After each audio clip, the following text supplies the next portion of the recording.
Mayor, Council, good evening. I'd like to get the work session started. Tonight we'll be covering the DPW programs and then water and sewer.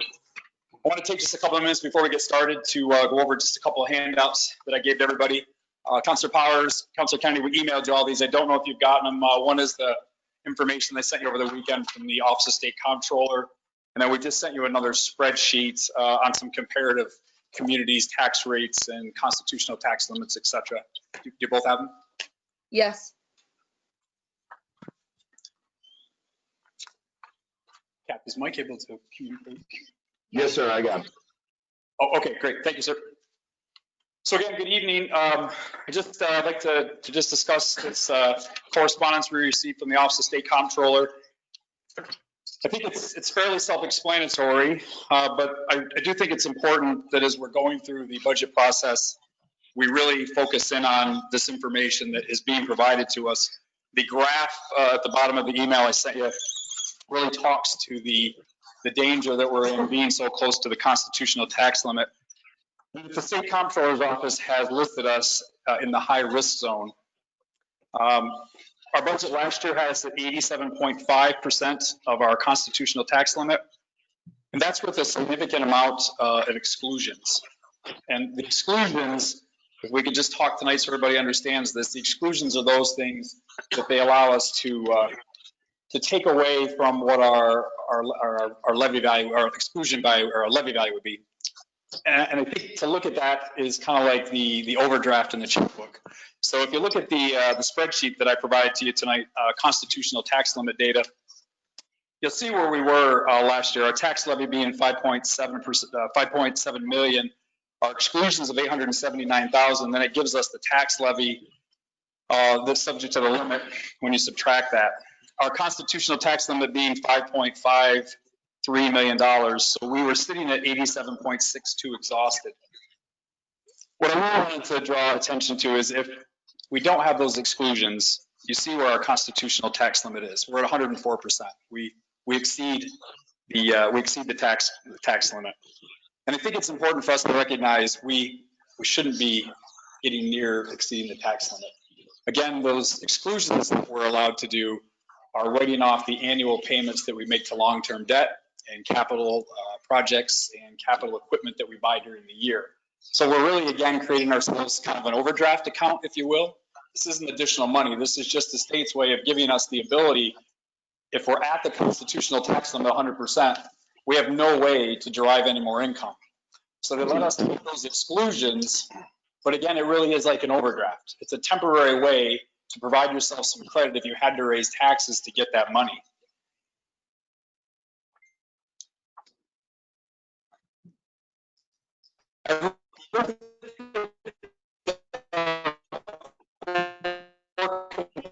Comparison communities, largely by population, some other specific demographic, but I'd like to just call your attention to those. I'm not going to read through all of them. I just wanted you all to have this information to review. And to be able to see where other communities similarly sized with us are in relation to exclusion, we're generally very high. Even compared to the community, the village of Messina right here in St. Lawrence County, who currently operates at 66 or call it 67% of their tax limit and 81% if they didn't have exclusions. We still are running very, very high and much higher than that. So when we're talking about the need for a tax cut, right, I think the thing that's important to talk about, the tax cut, aside from the obvious reasons, returning money to the taxpayers, reducing the burden to taxpayers and businesses, helping make our community more attractive, reducing the tax limit is well beyond that for us now. Reducing the tax limit is the only way that we're going to create the gap that we need between our constitutional tax limit and the ability to raise funds. If you think about the assessed overall value of our property is the ceiling, and you think of the tax rate as the floor is closing in on the ceiling. And if anything happens to alter those two, you're tightening that gap. So if we raise the tax rate, we're squeezing the gap, drawing our percentage up higher. If for some reason we saw a decrease in taxable value, that would be dropping the ceiling, again, closing that gap. And then ironically, if you think about the exclusions that buy us some temporary overdraft protection, if you will, credit line, if those exclusions drop, that kind of takes the air out of the middle, if you will, and brings the two together. So the bottom line is for this, other communities, if you look at the comparison communities, don't really get too concerned about exclusions or not exclusions because they don't need it, they're not there. It's one more example I'm trying to point out to you that we're pushing the red line in every shape, way, or form. Cutting the tax rate is not a nice to have. It's not something we're doing necessarily just to return money to the taxpayers. We have to cut the tax rate to be able to stay below the constitutional legal limit for us to be able to take in money and raise revenue. I pointed all this out during the campaign. Not only that we're approaching the constitutional tax limit, which is not a good indication at all, and then you have in state law that the comptroller is required to withhold state aid payments from us once we exceed the tax cap. Just the facts that our tax rate is, I think we're number 3 out of 50 or 60 cities in the state. Number 3, the highest,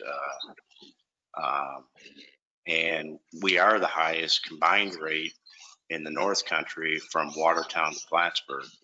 So I'm glad that you've looked at reducing the tax rate. And it would be my goal through this budget process to double the reduction and maybe go as high as 15%. That's what I'd like to see for the taxpayers. And that's why I was so disappointed that the previous council enacted all those agreements with the unions prior to us taking office. It just tied our hands and added more costs when it was obvious that we were already at, 85% of the tax cap, and all it did was add more and more costs, and they added more personnel. I'm not faulting anybody in the previous council. I'm just saying that's the reality, and that's what we're faced with. And the 4 of us in the majority went to great lengths to begin reorganizing city government, reducing costs to the tune of about $800,000. When additional things are added in to as much as $1 million, and that's why we're able to return some of that funds, lower the tax rate for the citizens, and get down out of the high risk zone that the comptroller says we're in. We were 104%, so 4% over our limit, and with this 6.25% reduction brings us to 95%. Is that correct? Yes, sir, that's correct. Which is still very close. I mean, no one else is even near that. So maybe you're right, John. Maybe we do need to go farther. By comparison, if I can just give you some numbers, I anticipated, this discussion. If we did a 12.5% tax decrease, for instance, it would lower our tax cap to just 87% or 89%. If you went all the way to 25%, it would lower us to 76%. So the whole message, this is without exclusions, and I'm not largely talking to you specifically about the budget without exclusions, because I think it's important for us to recognize that the exclusions are intended to be used when you're in the situation that we're in to buy us some time to fix our situation. We should be striving to be in the 60% range without exclusions. So even if we went to 25% decrease in taxes, our tax rate dropped to 1490. Without exclusions, we'd be sitting at just 76% of our limit. I mean, it's pretty steep to be able to get to that range. And well, taking on debt adds to the tax rate, and that's why it goes up. And then on top of that, we have all the new debt with the wastewater treatment project that's coming on board, which adds more to our costs. So we have to address it. If you notice in 2021, our exclusions, our projection goes up from 879,000 this year to 1.1. And that's based on, we're going to get about a $540,000 payment that'll be due on the 2017 flood project. The 2017 project. So again, our debt is going up. That's not a good thing. Yes, it would buy us a little more gap in there, but our debt is going up, and that's not good. So as you look at these numbers, the point I just want to get across is this letter laid it out very simplistically. The reason we've seen the decrease is because we've seen the increase in debt, and that's just not what we want to do. So this $1,146,959, that's what we're gonna make in payments on our debt this year? Yes, sir. That's our projection for debt payments. Correct. And you're basing that off a memo from the state comptroller's office? Council Power, say it one more time. You're basing that off the memo from the state comptroller's office? No, our debt payments are based on our data. Again, our payments are running right along. You can see that amount, 789 to 879. We get a big jump because we have a payment due on our project from 2017 for the flooding on the waterfront. So the exclusions are our projections based on our current debt and then what we know we're adding in 2021. So let's talk about the constitutional tax limit here for a minute. This is no secret that the city of Ogdensburg's been in the 80th percentile for decades, since the decline of urban renewal, or since urban renewal and the decline of Ogdensburg. This isn't news. This is a similar memo that we get each and every year, and which brought about the FRP program. The 80 percentile and the equipment exclusions, can you go into a little more detail for me and explain for everybody how the equipment exclusions and the contract exclusions, whether it be the wastewater treatment plant or any other project that we have going on, how that relates to debt payment and debt service? I'm not sure I followed, Council. The exclusions are based on, what we're permitted to write down, which is long-term, Angela, quote me, I'm right here, long-term debt payments. And also the equipment and capital purchases in the current year. So in this 1.1 million, approximately 950 is your debt portion, and 212,000 is your estimated capital purchases based upon the preliminary budget numbers. I'm sorry, who's speaking? Angela Gray from the accounting firm. She's off the camera. So with the wastewater treatment plant going forward and the exclusions, what will that do to our tax ratio and tax rate going forward if you review the contract and the project at hand? The wastewater treatment. Significantly. Can you repeat that? I'm sorry. I'm sorry. I said it'll drop as time goes on through the debt services and the exclusions related to the wastewater treatment plant. A year ago, 2020 budget called for 999,000 in exclusions with a 15.4% tax levy, or not tax levy, but tax limitation. And now we're exceeding that.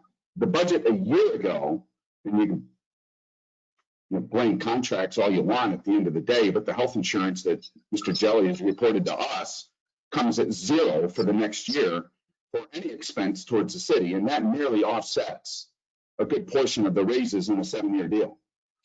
So, there's I still got some issues here. A year ago we were not in perfect shape. We haven't been in perfect shape in over a decade, but we were slowly starting to climb out of it. Now all of a sudden we're looking at a new higher tax rate and ratio, and I'm curious to know how. I'm not sure I follow your logic line on the labor contracts. I thought we were talking the contracts for the work, but if you're talking about the labor contracts, is council and labor contracts, and quite frankly, it all goes hand in hand.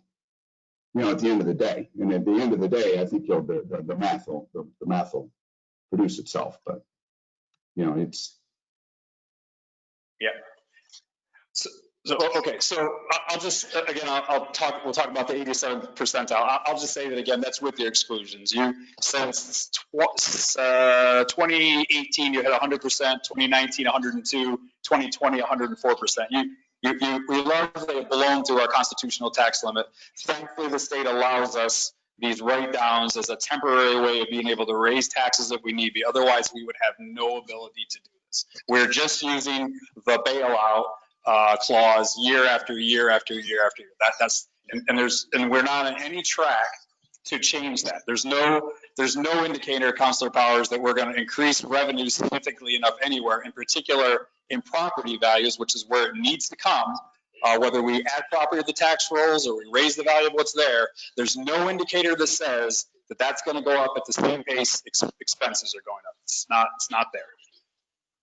And taking on more debt is a way of reducing our constitutional tax limit. Again, it's the effect of using the overdraft in your checking account over and over and over again. It's not real money. We shouldn't be counting on that. It should be something we do in a time of crisis to get us through a year or two. And you're exactly right when you say this has been this way for a long time. I couldn't agree with you more. And it is time that we figure out a way to get out of it, because with our current situation, just thinking that we're going to keep doing what we've always done and sooner or later the revenue genie is going to show up and make this all better is not a solution that's going to work for us. I never implied that that was the case. I'm not looking for a revenue genie. The fact of the matter is that the tax limitation a year ago was at 15.47, and now we're looking at a higher rate. And I'm wondering why it's gone up. I'm not following you. Budget, and last year, we're seeing more receipts going out. Well, I haven't seen them yet because I haven't received them yet. But going forward, there seems to be money going out when we're looking for revenue streams. And let's face it, the wastewater treatment plant was a debt service we weren't going to get around because it was necessary to have it done for the well-being of every citizen in the city confines. Right, 100% agree, and we should continue to look as we go forward that the general fund, the sewer fund, the water fund are their own business entities. We should look at those as separate business lines. Another issue that the state comptroller has discussed with us on multiple occasions is we are taking too much from our water and sewer fund to finance our general fund. So in 2021, one of our analysis projects will be to figure out the actual. What is the actual amount of true expense that we should be taking from those two funds to finance the general fund? Because this is truly a case of robbing Peter to pay Paul, because our water and sewer funds, neither one of those are in great shape. So taking money from there to fund the daily operating budget in the general fund is only setting us up for a problem like we have now with the sewer fund, where we're just having to borrow more and more to take care of that. We've not saved up a balance in which we can manage any of that wastewater treatment project with our own funds. We're having to borrow to do it. And we're gonna have to do something with our water treatment plant. It's the same thing, Mayor. There's a storm brewing in all these areas, and we're skinning by every year. This is a 1 year at a time budget process. It's just, how do we get by this year? How do we get by this year? How do we 1 more year fund this? How do we 1 more year fund that, instead of figuring out how do we set this on a long-term path that we've got some trajectory?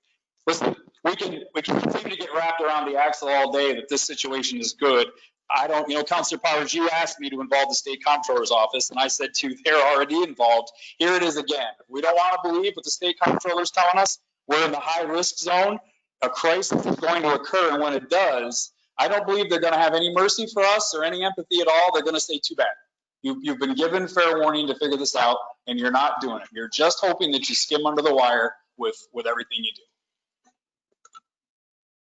You've probably seen this for a long time, eh, Dan? We get a report like this all the time, but our constitutional tax limit has been decreasing, even by our own comptroller's report. The last couple of years, we were in big trouble a few years ago, but we've reduced it. And those contracts help to ease the burden quite a bit.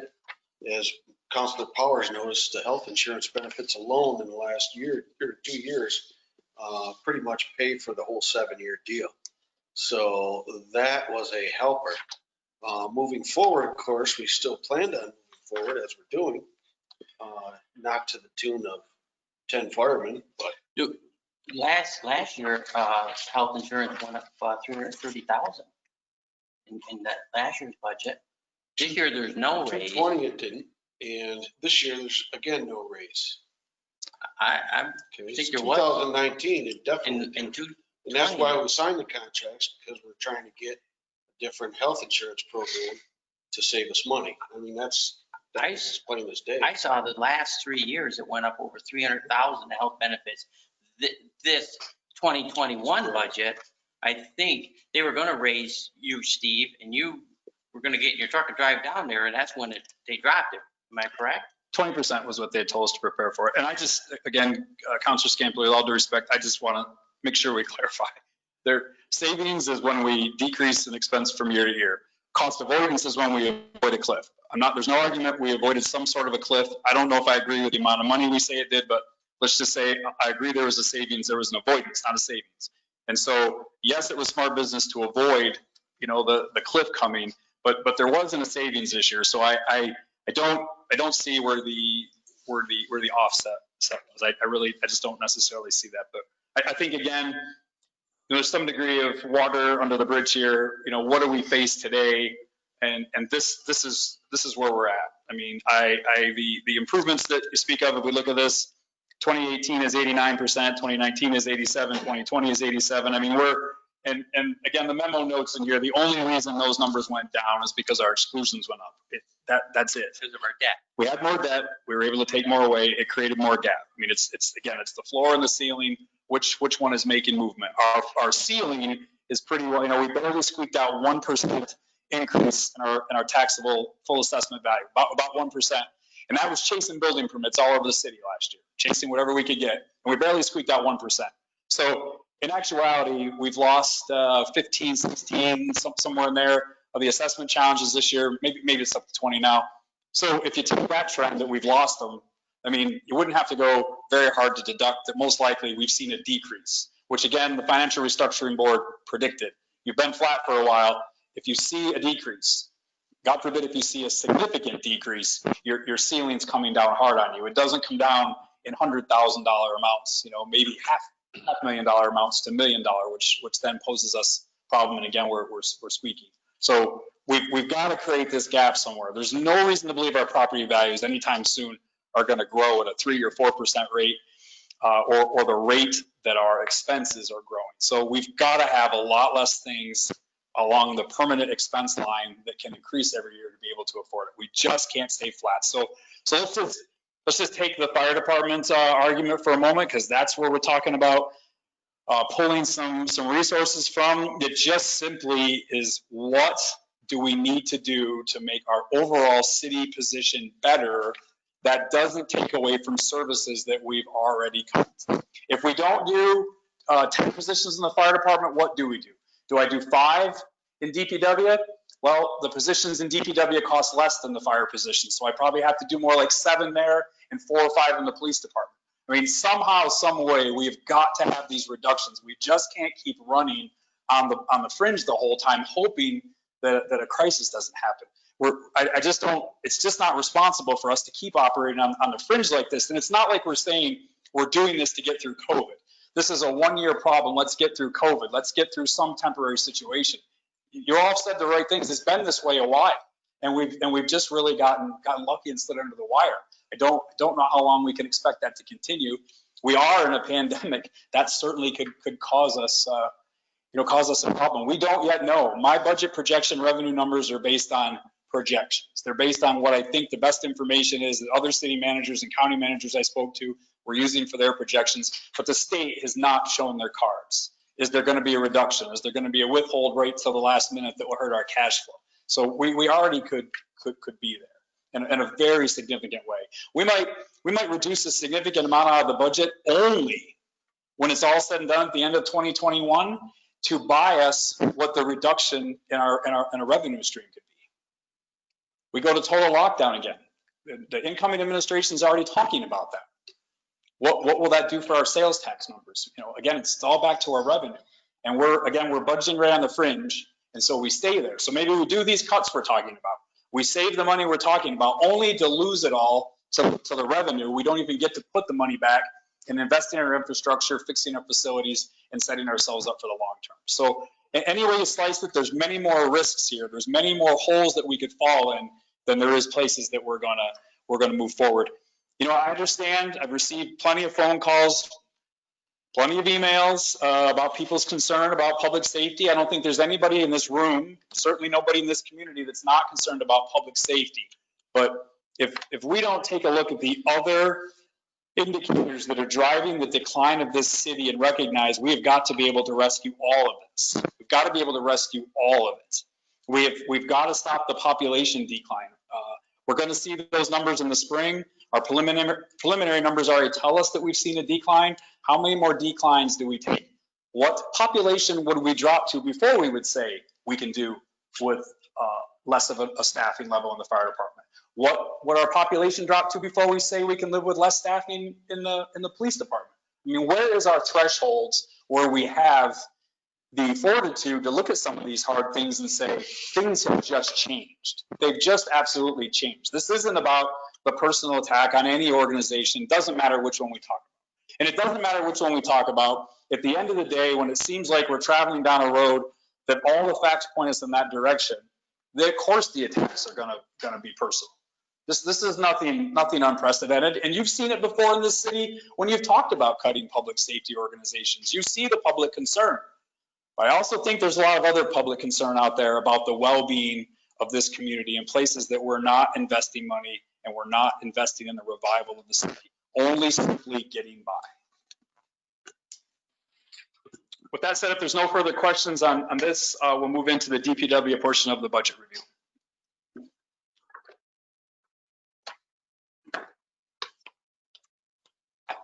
Director of Public Works, Shane Brown, will answer questions as we go through the budget for the Public Works Directorate. We'll focus right in on the core public works services, roads, ground, streets, et cetera. I'd like to take a short break in between that because there's a lot involved, and then we'll go to water and sewer, handling each one of those individually. I've got Andrea Smith in the room, so Jen Wilson from the Comptroller's Office, Angela Gray from our accounting firm, so I think we've got the right people to be able to answer any questions tonight that come up as far as increases, decreases, or where we're going with a certain program. So I will turn it over to Shane now and let him start through the review of the DPW budget.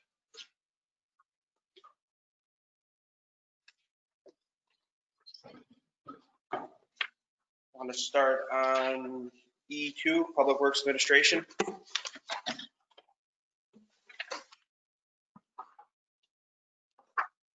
That's the administration salary. Includes myself, my supervisor, the administrative assistant, and the head facility maintenance worker that takes care of all the city facilities. Is that the salaries are divided between various categories? That's why they don't show up as the full salary, right? 1/3 water, 1/3 sewer, 1/3 general fund. Yeah. You want me to go down item by item, or do you want me to just take questions? Just keep going. So then it rolls over to what, the salary? I'm gonna go right down through item by item. No. Just go right on to the next page. Yeah. No questions on this page? Yes, that's fine with me. I don't know what everybody else thinks. Just tell us what page you're going to next. Yep, we'll go from E3 to E4, which is, Back on E3. Yep. On the health insurance buyout, why did it go to half from 2020? Contract. They took it out?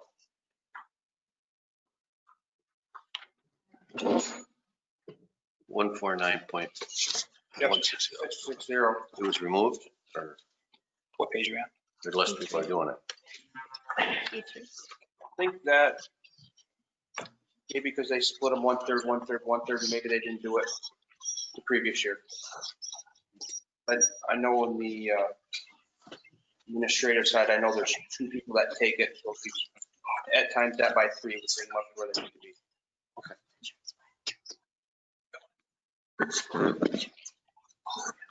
E4 is street maintenance salaries. We'll switch over to E5, which finds out the day-to-day operations. Capital construction. Oh, it actually went down. Okay. I was looking at the expended to date. Yeah, that's our CHIPS reimbursement. Oh, okay. So if you look at the bottom, it comes back in as the revenue. Okay, thank you. Salaries on E5, Yes, going from 151,000 to 241,000. No, He's reading the budget wrong. Counselor Powers, the column immediately to the left is that's where we are year to date in the 2020 budget. The actual is the next column over. I'm sorry, yes, you're correct. So it's 238 to 241,000? Sorry. Yes, sir.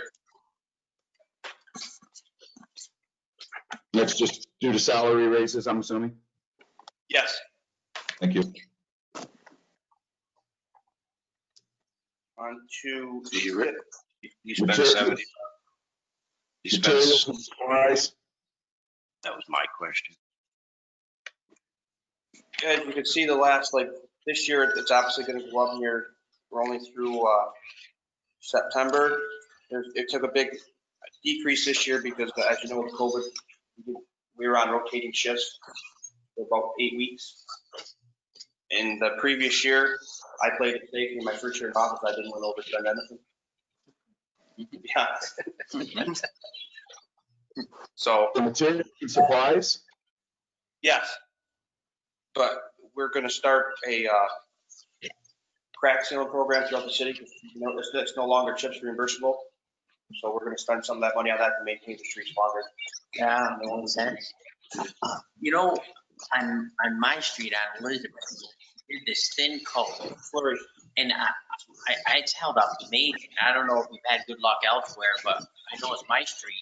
Is that a cost savings? It's a little bit cheaper, but they just switched that program. That used to use chips money every 7 or 8 years. Now they switched to 10 years. So you can replace the payment every 10 years. So there's not really the value there anymore. Oh, okay.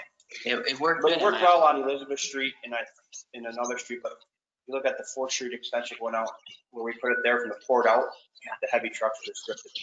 Oh, okay. Yeah. Low traffic areas, I think it works fine, but you can get heavy traffic, it's restricted up. Good information. Your chips, is that the 435,000 that you get back? Yeah, the 425, that's the value of it. That isn't including a decrease from the state. But that also comes back in at the bottom as a revenue, so it offsets whatever we spend comes back. And when are we expected to get the payment this year for CHIPS money? It's a lot of money. In December, all the paperwork was handed in November 3rd, I think, or 5th. So I think they cut the check in December. If they have the money. So at the moment. With a 20% reduction. Yeah, right, with the 20% reduction. So, and again, this is one of the places I just want to make sure everybody understands, like, we only do what we get. So this is based on, again, our best projection, talking to them. One of the programs, the extreme weather program, has not yet been funded. Everyone believes it will. How can they possibly not fund it? But there really are a lot of unknowns going into this year. So this is something you can have us back talking to you in a couple months when we find out what the real story may be and what how that will change our plans for road repair. Sort of like earlier in the year, we came and did that budget adjustment to add more to the CHIPS line once they approved it. Yep, I remember that. So when So we finally- could be looking at a potential loss of about 85,000 in that line? Yes.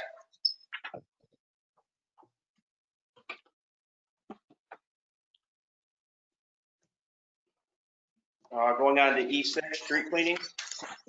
That lays out the salaries. And if we go over to E7, that lays out the salaries, overtime, and material and supplies. Health insurance, just gonna jump 8,000? Is that like the, There's, on E7? The last line on the, before you get to the Department of Appropriations. The 860 on there. yeah, I see what you're talking about. It went from 36,000 to 48,400.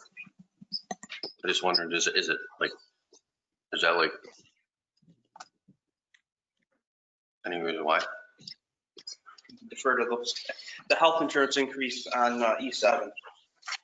On the 851,115, 860. Last line before the appropriation.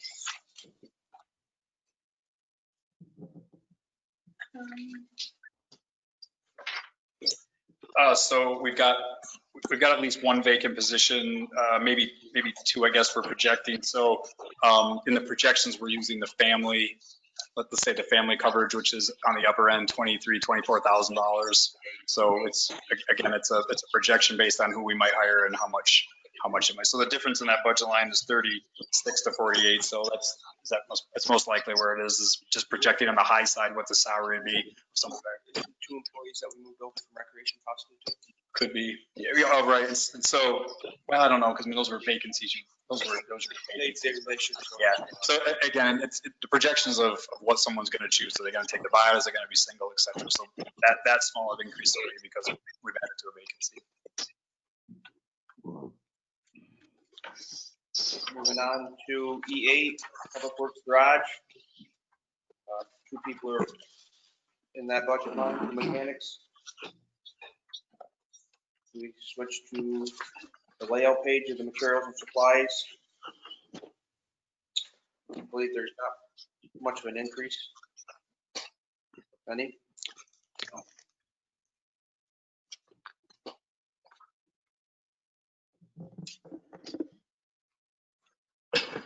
Page is that, Shane? E9, sorry. Shane, So, oh, Sorry, go go ahead. ahead. No, go ahead. On E9 under the gasoline, I see that we're already over our projected expenditures for this year, yet we budgeted the same amount for 2020. Are we anticipating not using as much fuel, or is there a reason? Is there a decreased cost or something like that we're looking at? No. I'm not sure why it's at the 50,000. Because I'm looking at it, it just seemed like if we budgeted 50,000 in 2020 and we're already over that, it doesn't seem smart to still budget 50,000 for 2021. Yeah, good catch, Counselor. So as we were doing some of these projections, we had the data only up until the end of August, so we were doing the annualization, but that's a good catch. That one was booked out against what the 2020 was from the year prior, so it's a good catch. Thank you. So that 50,147 at the end, that was the end of September, correct? Yes. Yes. So with the next line on 132.490 materials and supplies for the garage, I mean, we've expended about 6,600 since the end of September, and we're still budgeting another 25. I mean, is that necessary? I mean, I'm not looking to cap that line in any way, but we might be able to use a little bit of that to offset some of the potential gasoline prices that Councilor Kennedy brought up. Materials and equipment maintenance? Materials and supplies. So It was. The very next line. what 490, Shane? If the gasoline was 50 to September, wouldn't we just bump it up to 75? No, we took care of that one. He's on the next line. Okay. So again, the 2020 expense was 25,000. We still got 3 more months to go. We ran 16 2 years ago, 2019, 21. So I think, again, Counselor, all these could be tweaked down a little bit, but I think we will be in the 20s when it's all said and done. And again, probably some work we just didn't get to do or things we didn't get to do this year and underspend. So I'm trying to be cautious about reducing things too much based on this year's expenses when we know there were just things we didn't get to do because of the slowdown. Well, we're recognizing that. I mean, we're coming into the winter months here. There's not going to be a whole ton of work that's going to, if you're going to go by October and do it quarterly, you're spending about $3,300 a quarter. Did we remove the gas fueling depot at DPW? Is that removed? Yes. And so when you fill up vehicles, you go to, Gas station. Mainly the snow coal. They accept the wax program. what is that? Like it's a card, just like the most state agencies use now. You just go fill up and they charge you the rate. It's like a fleet management card. No, they charge that. Flat rate.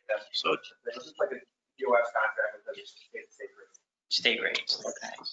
That's good. The more convenient way for everybody to get gas and also save on the maintenance associated with having underground tanks. If you're getting state rate by bulk or state rate by filling up at the gas station. I don't think there's much different now, just to save. And I think the old gas systems was needed a major upgrade. They're 20 plus years old, and they weren't sure the condition of the tanks on the ground, so tried to avoid a toxic situation there. State rate, it's a good rate, so, yeah. So we'll sit with Shane on all these supply lines again, and we've got the end of the October projections will all be done soon, and we'll adjust and tweak things again. I just don't want to underblow things just based on what our performance was this year, because we know it was a little less than expected. Yes.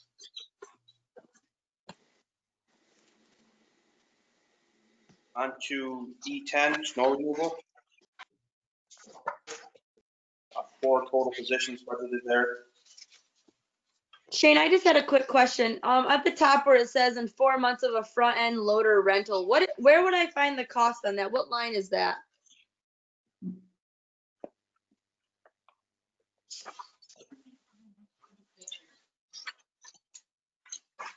I think that forgot to get deleted off the memo a couple years ago because we had to rent one. Okay, because I thought that's the reason I was going is because I thought we bought one. That's why I was confused. We got that sand grant from Andrea and that purchase is new. Okay, so that's just old language then. Yep, sorry about that. No, that's fine. I just was really confused if why we were financing something that I couldn't find where it was financed. So that's why I just wanted to clarify. Where is that, Nicole? I'm sorry. If you look at E10 in the language under snow removal, it's the last like 7 words. It's for the 1,500 tons of salt, 2,000 yards of screen sand. That it said 4 months of front end loader rental. Thank you. I don't have any more questions on that page. That was my only one. Moving on to E11.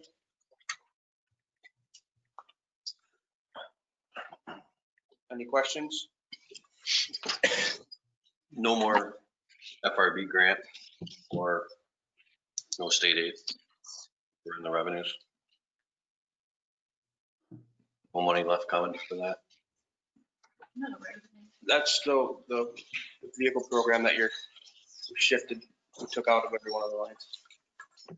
So we've got a small amount coming that we'll bill every year. Any vehicles that we can attribute to snow plowing, that grant we got from the financial restructuring board that will pay for half the cost of 2-year leases. So, Shane, did you get any? Nothing. There's none of that coming with this. The team that's for the new 10-wheeler that was ordered 2 years ago that just came in. So there's nothing that offsets in the snow line. I think there was a line in. Go back to. Maintenance maybe, which would be E5, that there was the miscellaneous grant aid for that back there on E5. So we don't get that anymore, we do. This point, 9,000. 23,998. Is that like a one-time? Is that a one-time thing? Don't know. I'm looking on you. I'll just look at that. I'm not 100% sure. Something broken.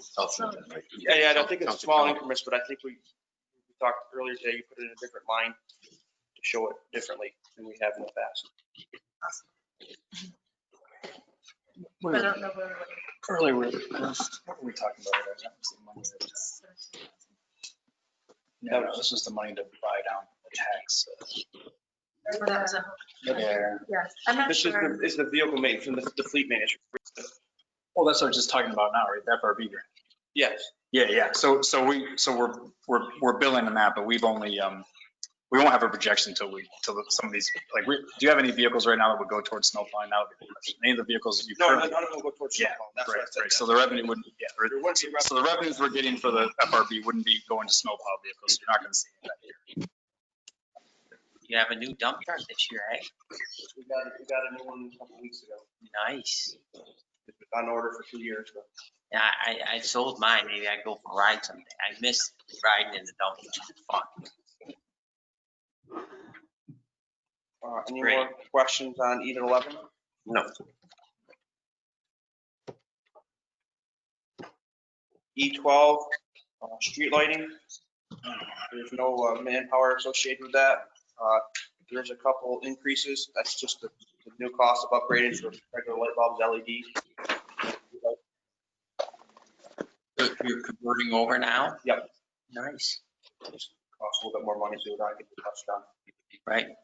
So we raised it a little bit to try to offset. It's gonna be a big cost savings though, right? On the road? Good, yeah. I think the city owns about maybe 40 of their own streetlights, 40 or 50.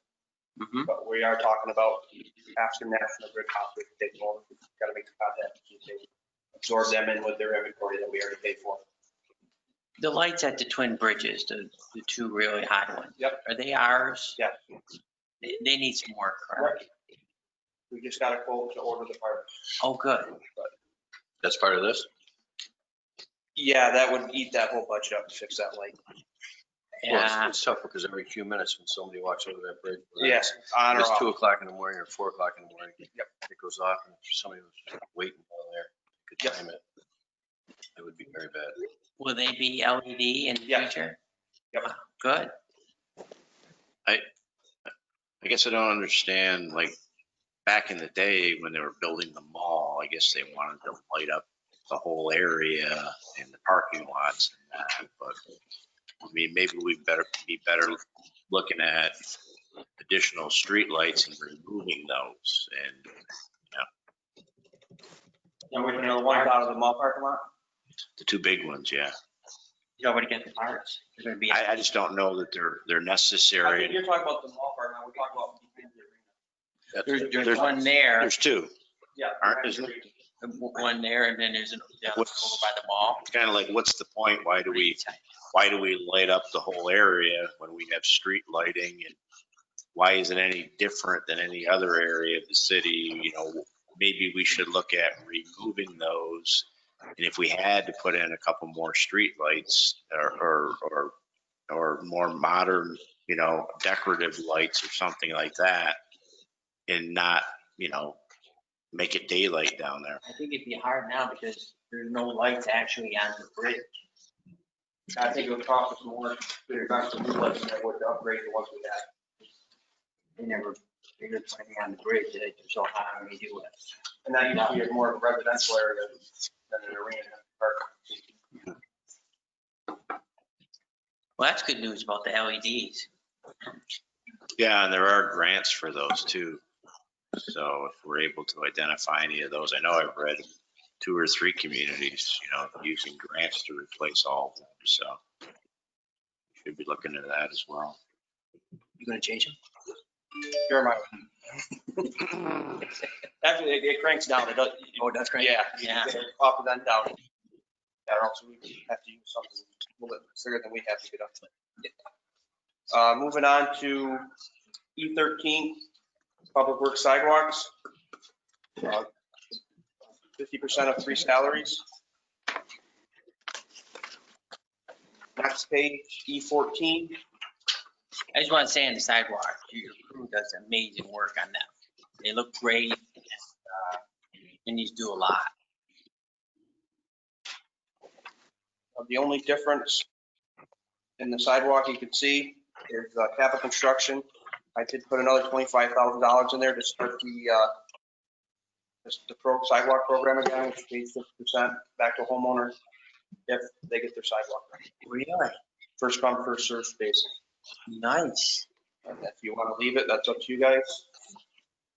Well, that's good. Did we secure a grant to help with that or? No, I just put it in there. We've tried for the last few years to put it back in there. It hasn't made it through. Where is it at, Shane? It would be A5410-330, capital construction. Usually keep 5,000 in there for complaints. We added $25,000 for the restart program. We had it a few years back. It was funded for years and it got pulled. in the budget cuts. That's a 50/50. Yep. I think it'll help a lot because there's a lot of sidewalks are in terrible shape. That might encourage people to do a little bit. You could never have enough money to replace all the sidewalks. It's an old grid system. And I always thought that we should take a look at the possibility of, why do you need them on both sides of the street? And if you could eliminate, similar to the way Proctor Ave and other areas are, they don't have sidewalks. If you could somehow develop a master plan where, you save 3/4 of them, but in certain areas, even if you did like a trial area and you removed them, and then you no longer have that maintenance, the homeowner no longer has the cost. And then neighbors across the street fighting who gets their sidewalk out. Who gets to keep theirs? Take mine. Yeah, see? Take mine. I don't care. Yeah. I don't mind. It's I don't like was built back in the, I don't Nobody know, uses it. 1800s. Middle street. A lot of people walk on it. I like my sidewalk. But if you could find a particular area where it doesn't have too much of an impact, and maybe did 2, 3, 4 blocks and dressed it up nice for their lawns and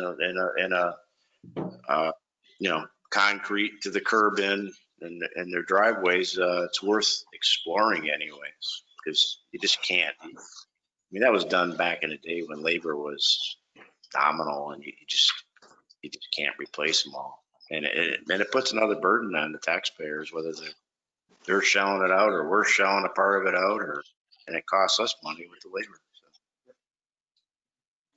So it's something we'll definitely take on for study. I think this would give us some money to be able to do some of the worst of it in places we know they wouldn't maintain, but I think it's a good point. We should look at what are our other options, because Councilor Reach said we'll never catch up with this, never. It's not, we're throwing BBs at a monster coming down the road. So I think looking at some innovative ways and what other communities have done to tackle the sidewalk issue would be in our best interest. Over the time when we didn't have any money given out for 50/50, was there a decrease of people put their sidewalks in, or was there still just as many people put in sidewalks? I'd say there's a decrease. Every year we get, 20, 30 phone calls wondering where the money is. So I think more people took advantage of putting sidewalk in when there was this program.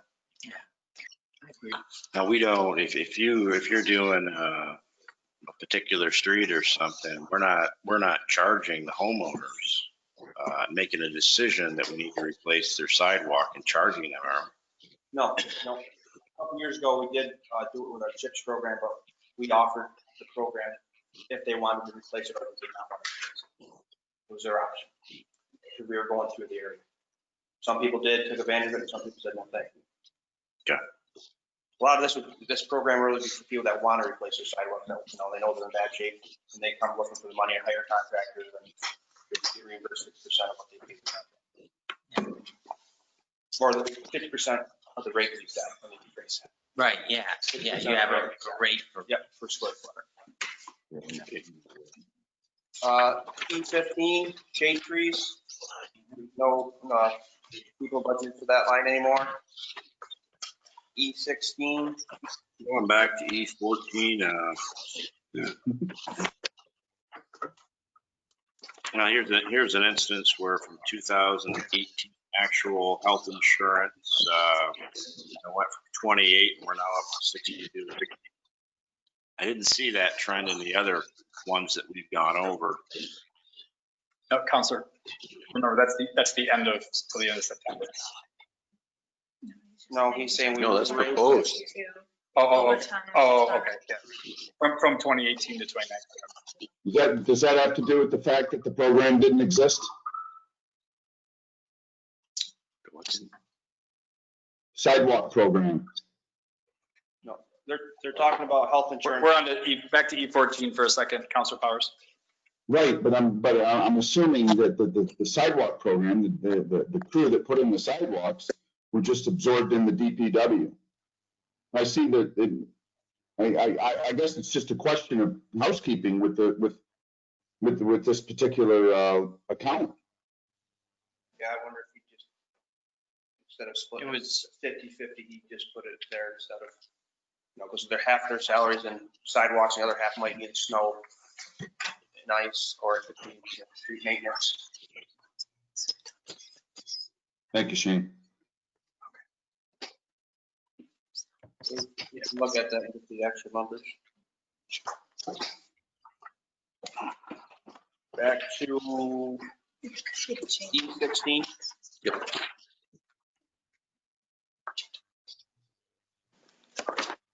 Any question on shade trees? Pretty much. Shane, you're gonna wanna go to C16, but your last sheet, C16 for the city hall budget. Okay. Last sheet for Shane will be back in general services, C16, which is the city hall building budget.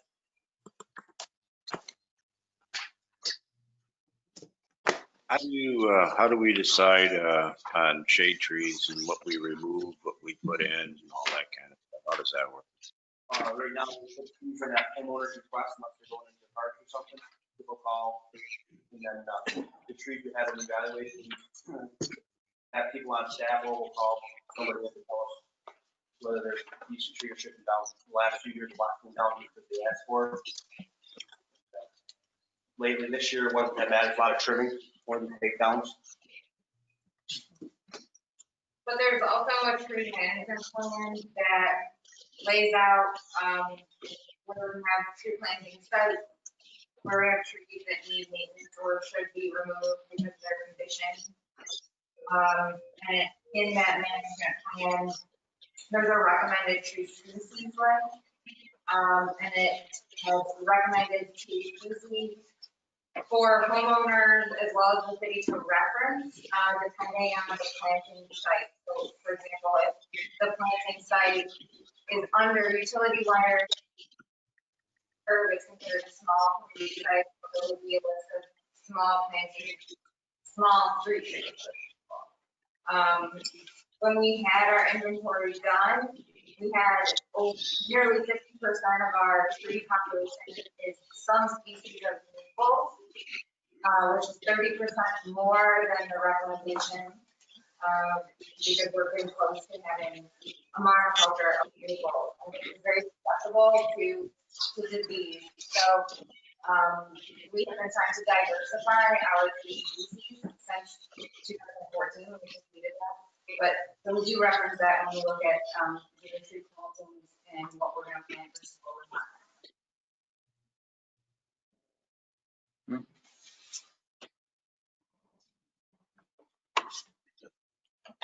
See what?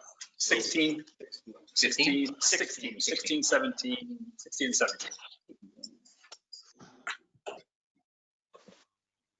This is the 2 part-time custodian positions at City Hall. Funded by. In 2021, one of the positions will be fully funded by the court.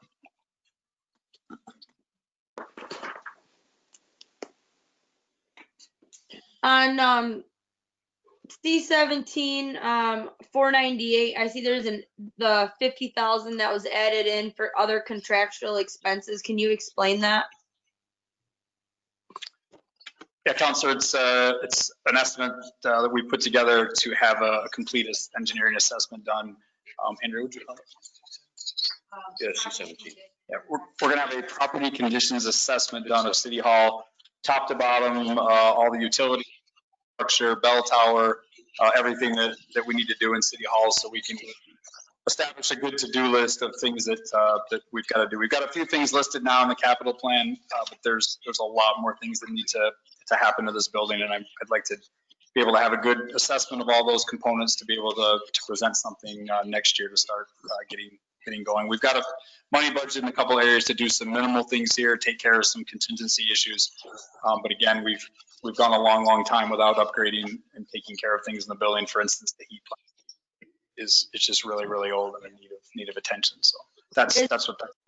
Is that 50,000 an actual quote, or is that a presumed cost? It's a quote based on our experience with some others. We could be a little below or a little above that. Okay. And then, so I take it then under the building maintenance line, where you just spoke of some anticipated costs, that's where that additional 17,000 came in from 2020 to 2021. That's correct. We've got to deal with a couple issues in the bell tower pretty quickly. A couple of potential roof leaking issues, and we've got some places on the facade on the outside that we're going to have to patch up and stabilize, or it's going to get a lot worse until we can get a more permanent plan put in place. And then is that all things that DPW can handle, or is that going to have to be contracted out?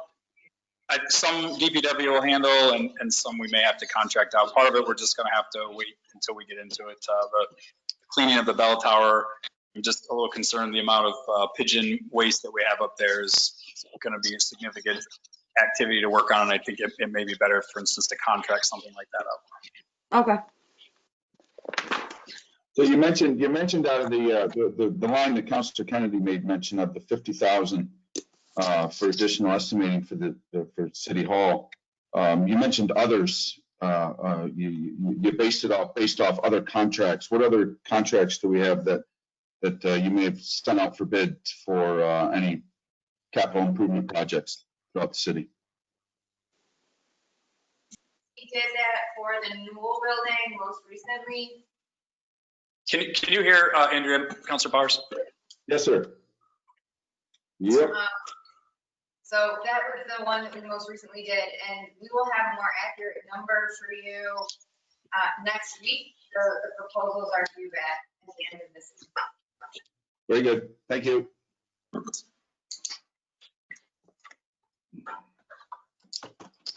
How many condition assessment reports are we doing?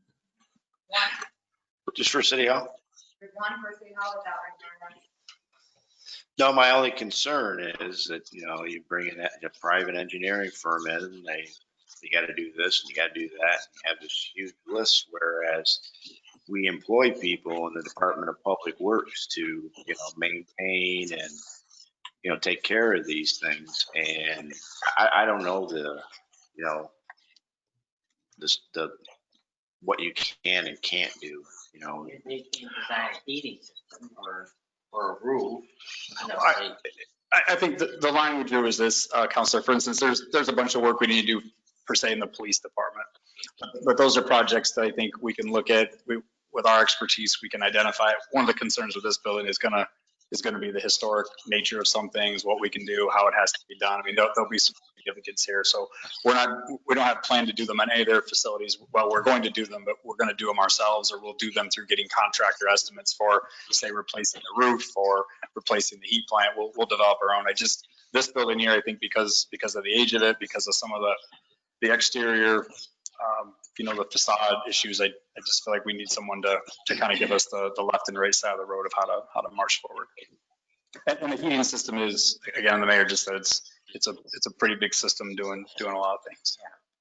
Yeah, I mean, those are quoting private contractors as well, and they can tell you, this needs to be done or that needs to be done, and sometimes you get developed here, what needs to be replaced without spending $50,000 to find out what needs to be replaced. I did the one, the design for the police station. Design for bid on it. I think Hire an engineer. probably one of the biggest areas here is along the line of historic preservation is the clock tower, bell tower. What do we need to do? Either we fix it and get it the way it should be, or how do we secure it? It may be a lot of money to do nothing we can touch, but it's not going to get better the way it is. The water coming in leaks down into the second floor at times, but do we just at some point take it off?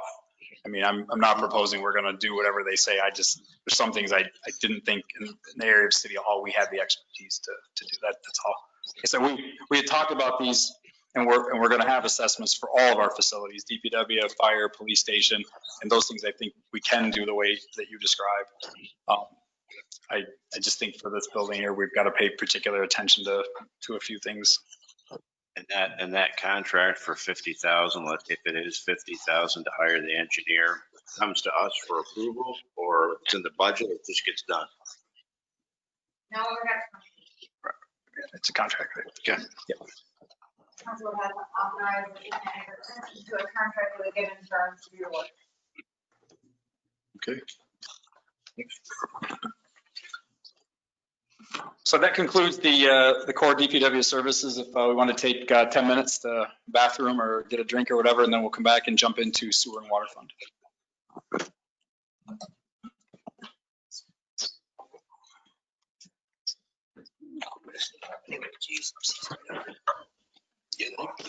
You do sewer and water fund too? Cut it off.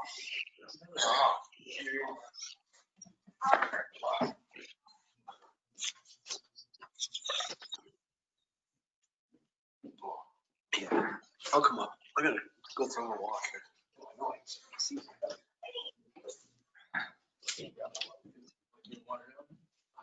I think Steve's brought a couple. Thank you, sir.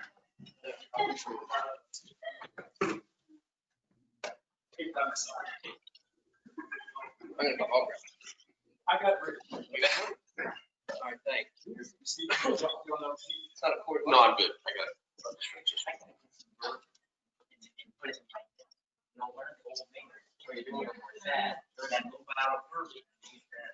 Take a sip.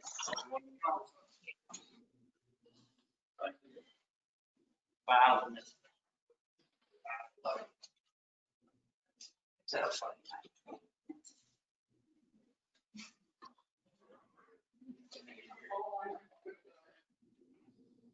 Oh, he's throwing you out.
mindset.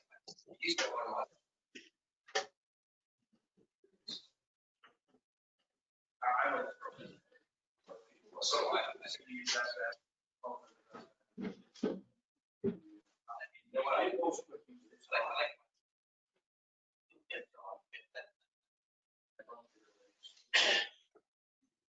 They would be hard. Some people that I would love. No peace. Some people get spend. That's why. Even I think it's much bigger. That's like, this is what I'm starting to maybe better. So I love that. That's starts. Again, what that we're going to draw and the bag that whole stretch. That thing is one of those ones you like third lane, terrible. I'm over yeah, it's going to speak later. And then use my beard fast and now we're going to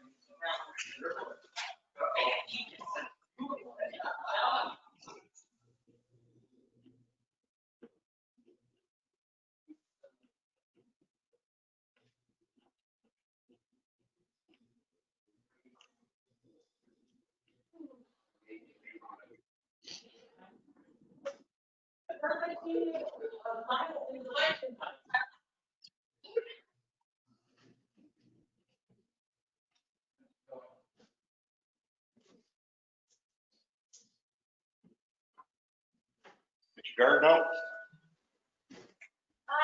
Still got kale in my garden, still have beets and some onions. My onions didn't do very good this year. Very disappointed. Must be more fertilizer.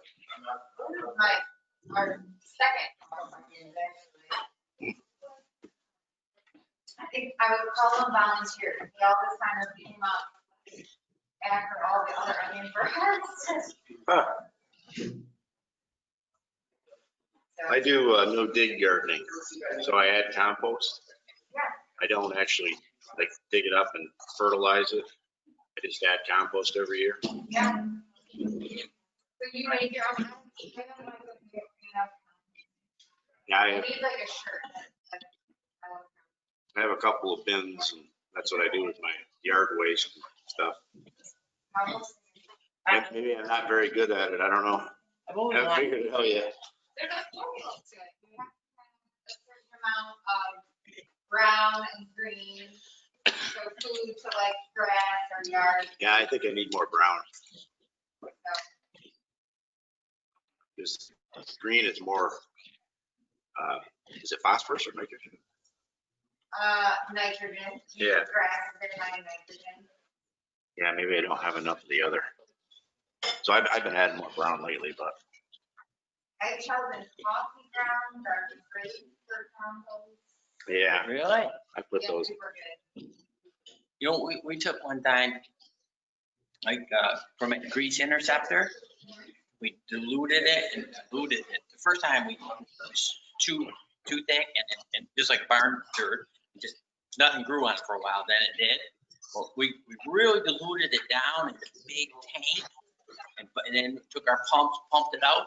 And I'm telling you, I was growing grass, well, out to my warehouse, you know, like a lot of that was just fill and gravel. I didn't want to bring the topsoil in.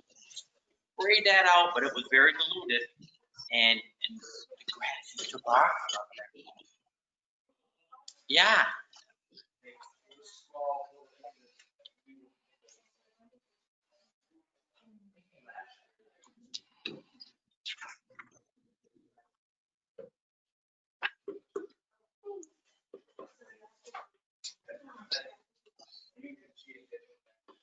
I grew a lot of potatoes this year. Just had a Sunday for the grandkids, great grandkids. I cooked eggs and home fries from those potatoes.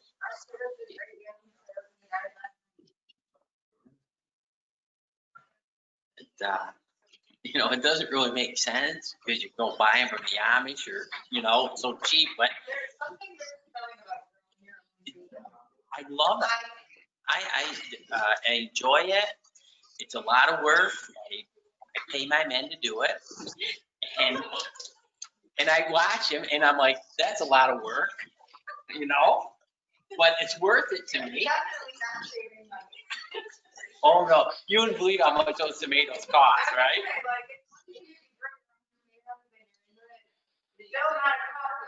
No. I'm telling you, I got two very expensive gardens. Well, actually, three. I had two of them. We were out a little one at my house, and there's a fortune there. Do you want to do water or sewer? Yeah. Water. Water? Watercolor and juice. Do you want?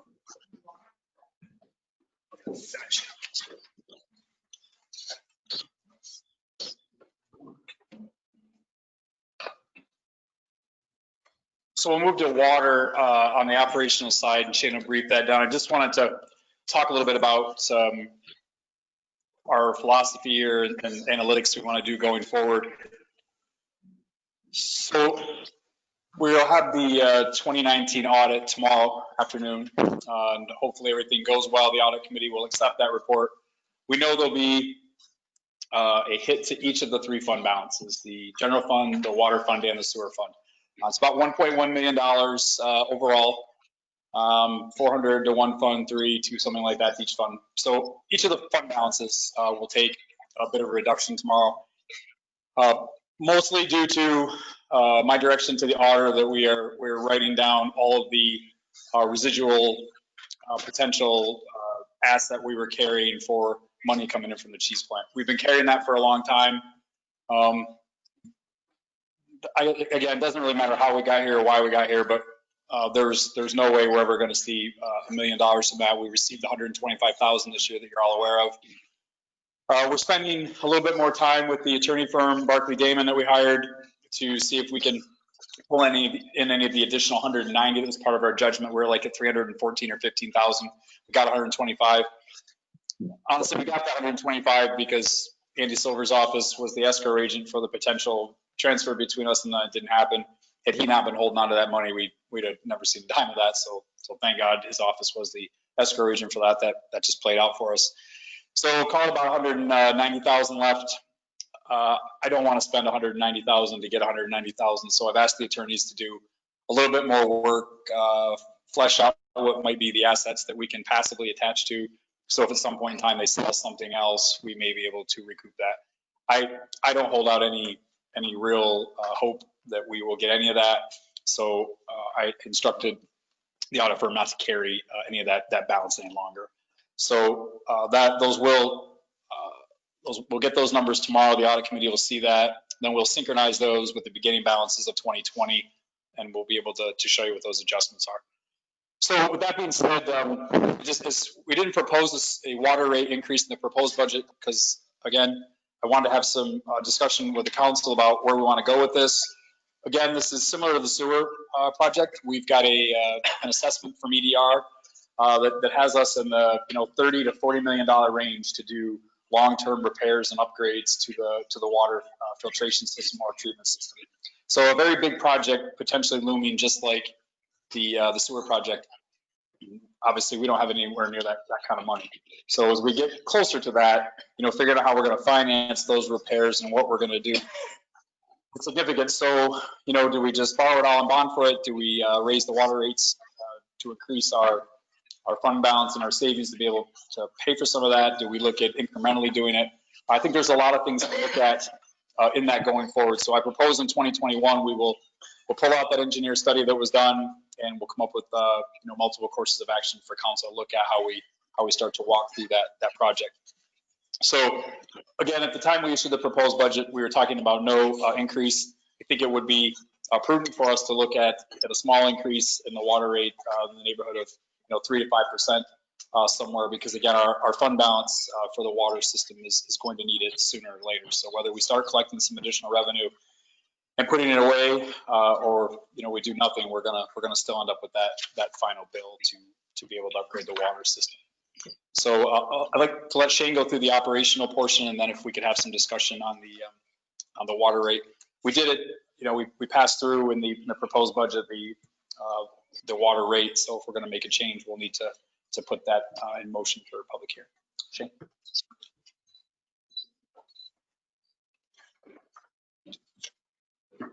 start on I-5.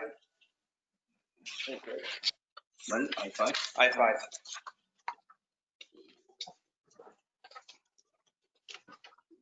The administration budget, like in the general fund, it's split a third, a third, a third. We do have 50% of 2 clerks coming out of the comptroller's office that come out of this budget also. Move on to I-6.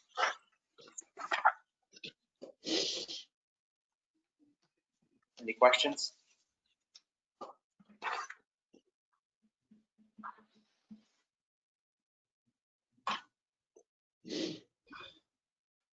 Okay, we'll go on to I-7, which is water supply pump power. Good point. Oh, Sorry, Shane.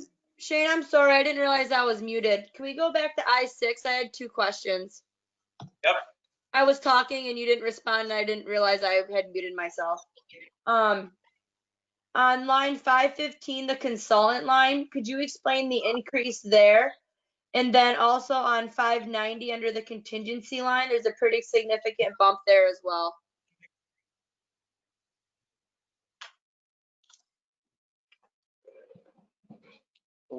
Those are lines that come out of the city hall side of it. Jennifer's will have the answer.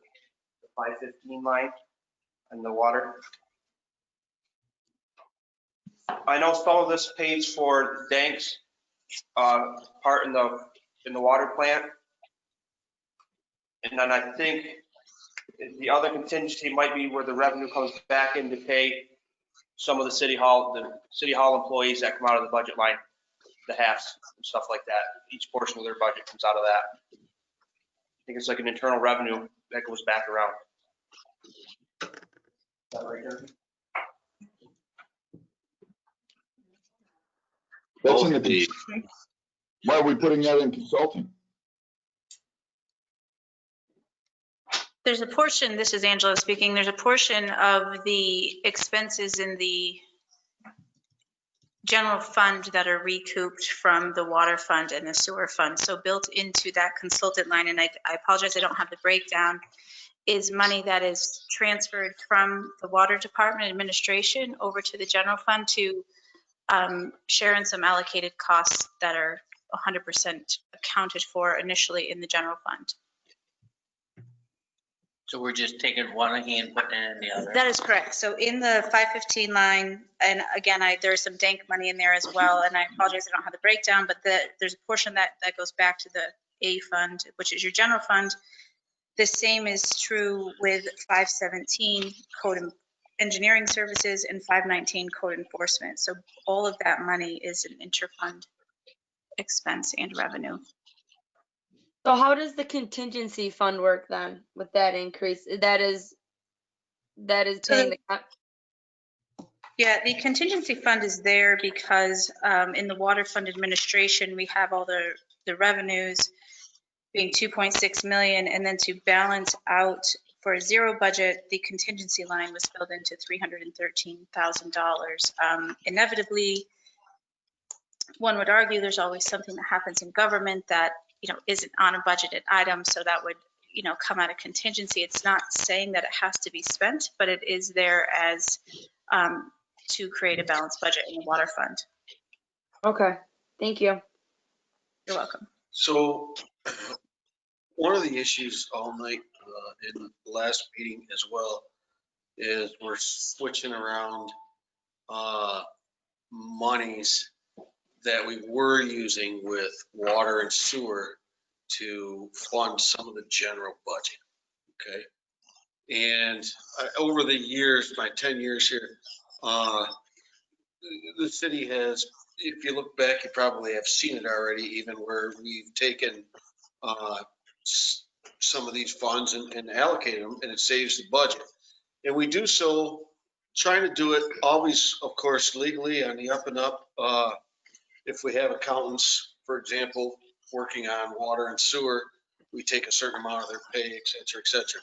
Can we get some sort of a breakdown as to what we are changing this year to those changes that we're talking about? Yeah, and to be truthful, the formula that was used to create this budget is the exact same formula that your prior comptroller had used. So there was no change in methodology. What does change is the numbers. So if there's a increase or decrease in a certain line item within, I'm going to throw it out there, planning, for instance, there is a interfund reconciliation for that. So the amount charged out to, that's based on 1/3 of all expenses, okay? So if we have an increase, 1/3 of that, the 1/3 is inevitably bigger because that particular department's expenses increased in the current 2021 proposed budget. So while the numbers may be a little different, the methodology is exactly the same. Exactly the same. Yeah, and I would be happy to share that worksheet. I use the same approach that Tim did. Thank you so much. I appreciate that. Yep, no And I problem. think, councilors, we spoke at the outset, one of the things I want to do in 2021, just because, let's say things have just changed over the years and we have been using the same methodology, is try to grind down absolutely, like, for instance, in the comptroller's office, we're funding, of 4 positions, we're funding 2 for water and sewer. And that would seem to me that we're probably a little high on that side. I find it hard to believe that those 2 positions are doing, solely work in water or sewer. Now, maybe they are, but I tend to doubt it. So I just we'll take a look at every line where we're pulling money from the water and sewer fund to the general fund to try to come down to, what we believe are as close to the actual. I think it's about time that's being spent, really. All 4 people could be Yes. could be spending a certain amount of time, right? Yeah. And they equated it to 2 positions. Yeah. And really, when you look at the budget, obviously, our biggest issue in Ogdensburg, is the fact that so much of the property is off the tax rolls. Our tax base just sucks. And that's where all our issues really come from. And so we were using this, again, trying to be as up and up as possible to supply a little bit of funding to the general funds so that we didn't have to tax people. Because when you have water and sewer, it's 100% of the users as opposed to 40%. And so I want to be careful not to take too much out as long as we're still legit with it. You know what I'm saying? We need that money to keep that tax rate down. No, I don't think there's any question about that. I just, it's one of the things the state's cautioned us about in the financial structuring board report. They cautioned us significantly about it because the initial amount pointed out, seemed high to them. So, and I think maybe, again, a lot of it is just as the size of the workforce perhaps has shrunk. And we didn't necessarily change the methodology of how we were pulling money. And I don't think it's anything other than a practice we were doing. It's been helping balance the books. And again, just making sure we stay above board with it. I think that's all. I just want to be able to truly draw the partition line between the general fund, the sewer fund, and the water fund. And when council makes a deliberate decision to move money from one to the others, so be it. Just so that we know. One of the things we'll discuss when we get to sewer fund, for instance, is the use of the fund balance to help pay down the rate. Sounds good on the front end because we're going to keep the rates down. Not so good in the fact that we're going to deplete the fund balance to a point where we wouldn't be able to do much with it. So it's making those decisions. Again, if that's the deliberate decision of council, so be it. But understand the peril to that is no money in an account that can have its share of crisis, and you can have a $500,000 problem blow up at night. So I just want to make sure we analyze all those things and be careful how much of the crossing back and forth. I think that both the contracts with Dank expired in June. So I don't know how we continue to pay them without a current contract. And I see their value with the reporting that needs to be done at the wastewater treatment plant administering the project. I'm not so sure of their value at the water department other than dreaming up 30 million. Did you say 30 million? They didn't do that. The engineering firm EDR did. Right, but they work for Dank. Not really. They work for us. We hire Dank hires them. Yeah. This is my point. I mean, there's no financial gain to Dank, Counselor. No, I wasn't saying there was. I'm just saying this is kind of the way things go. In the past, we ran these 2 facilities. We had trained people. We had operators. And, I'd just like to suggest that we should be looking at, getting someone trained in the water department to take over for, a potential retirement and look at, maintaining and operating and running that facility on our own, and we can eliminate that cost. And, we can still address what needs to be addressed, but, not to the extent that they're proposing, because we're headed down the same path with the water plant that we did with the sewer plant, and people just can't afford these things. You talk about the tax rate being high. We need to do everything we can to stabilize the water and the sewer, because those are, I guess they're reasonable when you compare them to other communities, but they're a burden on people. And, it's part of the reason why, people leave the community to go to a rural area, because they can pop in a well and a septic and never get a bill for that. So we need to take a look at that and make sure we have a plan with at least the water department. The sewer, as far as the reporting and all that. Yeah.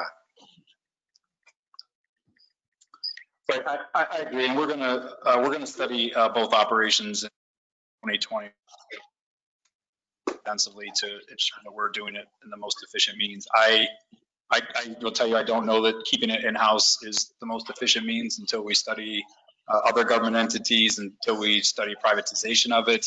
I don't know that is true. So we will study and bring that to council.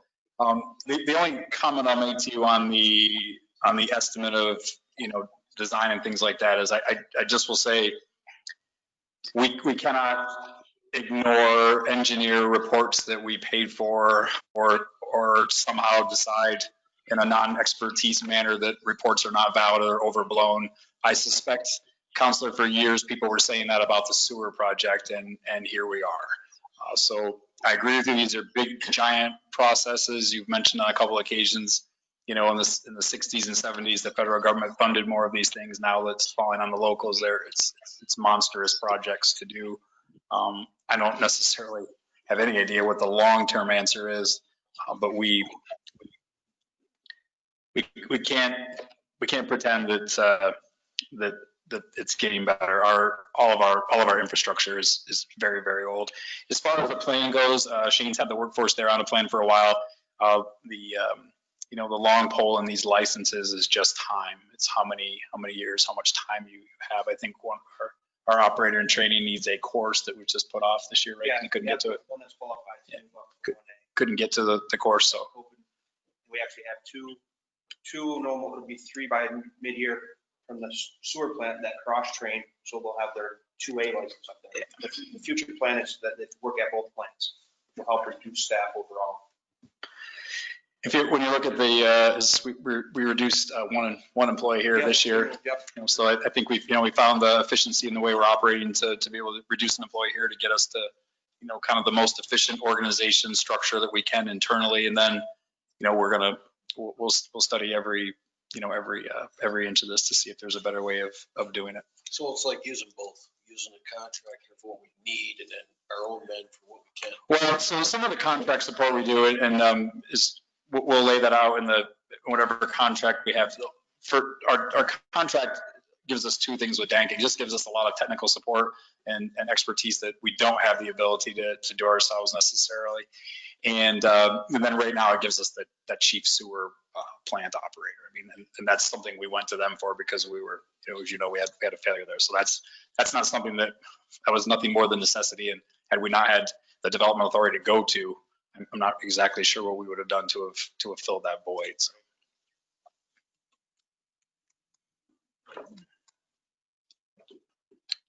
So in I-7, as Mr. Gelli just said, you can see we did reduce one position in the supply pump and power, the water plant. That's due to the cross-training with the sewer plant. It saves us, they rotate on a weekly basis to help out there.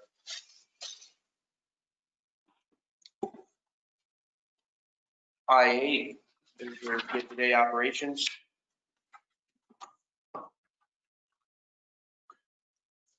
Don't anticipate any specialized equipment? No, Because it's all coming in the project, nothing we need. Oh, this is water too. yeah, water, so, Yeah, 32 point. yeah, there is specialized equipment, Yeah, 15. 15,000. Just a drop, 45,000, I just saw it. Yeah, well, last year we put in new upgrades to controllers and stuff that was DOH requested. This new 15,000 is an upgrade to the computer system. They'll be able to monitor the filter beds from their house, control the levels, which has been recommended too. Instead of having to Saving us a lot of money for. we save a lot of overtime money. If people have to come in and adjust it, they can do it all by phone, smartphone, or computer system. Is that where the water rolls over and it's fresh water and it's going down right back out into the sewer? Has that That's already what- been treated? Well, that's when we drain it, but this would be just, yeah, it'd be basically runoff as they can control. Shane, is there a reason why under the equipment maintenance for this year, we budgeted so much and spent so little and then turned around and budgeted the same amount this year? Is there a rationalization why we didn't spend, we didn't do the maintenance this year? Was it not needed? I'm gonna assume that, yeah, there wasn't as much needed, not being, I hate to go back to the COVID situation, but we're limited staff for a good portion of the spring and summer due to that, so we held off on quite a bit. So we're anticipating all that into the next fiscal then? Yes, Okay, that's fine. I just was curious. I didn't know if things just stopped breaking or we just didn't fix them because of COVID and things like that.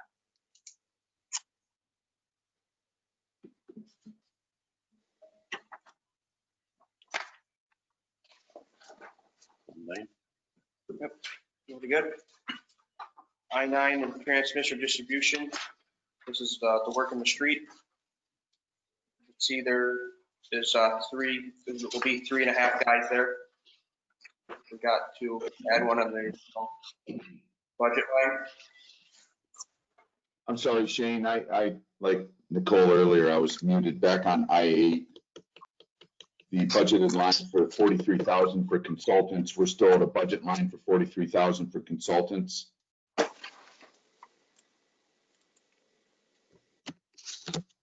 Is our work with Dank done, as Councilor Reach asked? I mean, no contract going forward, who are these consultants? I think that is a thing. Where's the at? The, I'm sorry, 515 on I-8, that seems like. 33,000 for consultants budgeted. About 30 something. That is- That is our dank consultant line. I'm sorry? That is the dank payment line. That's the line we pay dank out of. For the portion of the water. Yes, for the water portion. Thank you. Go on to I-10.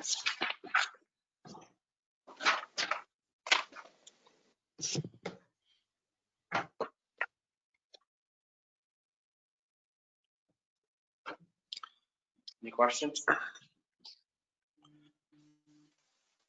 Yeah, it's just another big jump in health insurance again on, from 2018 actual up to 2021. It just demonstrates the, In the end, that explanation we talked about this.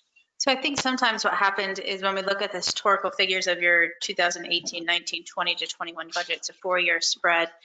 And the allocation of employees prior to 2020 was different. So where we're allocating basically one FTE or a half or a third, they, I believe, were much more granular in 2018. So the allocation may be based on, a 20th percent of a position versus now a 1 or a 0.5. So naturally, the expenditures over a trend of 4 years would go up because we're putting more salaries on those lines. The other thing, when those salaries go up, obviously the taxes and the health insurance and related retirements would go up as well. And the other caveat to that is in a 4-year trend with employees, you may have a situation where someone has gone from a single to a married or a single to a family, and the cost of health insurance jumping from coverage plan to coverage plan significantly increases when you're looking at a single versus a family plan within the city. So it's hard to say, Counselor, why, without looking at the general ledger detail, why there is such a change, but just from a high level point of view, that would be a starting assumption. What year did we switch from self-insurance to private? 19, I believe. Quote me. 17. I gotta check, Counselor. It was, I think we did it in 18 and it took effect in 19. Yes, I think so. there was a, I don't know why I thought it was 17 when we made the transition, because there was carryover costs I thought I read in 2018, 2017 or 2018. It wasn't last year. Your experts say it was. I don't know whether my healthcare cost changed. Yeah. I know that it took place over, there were discussions before it actually was implemented on.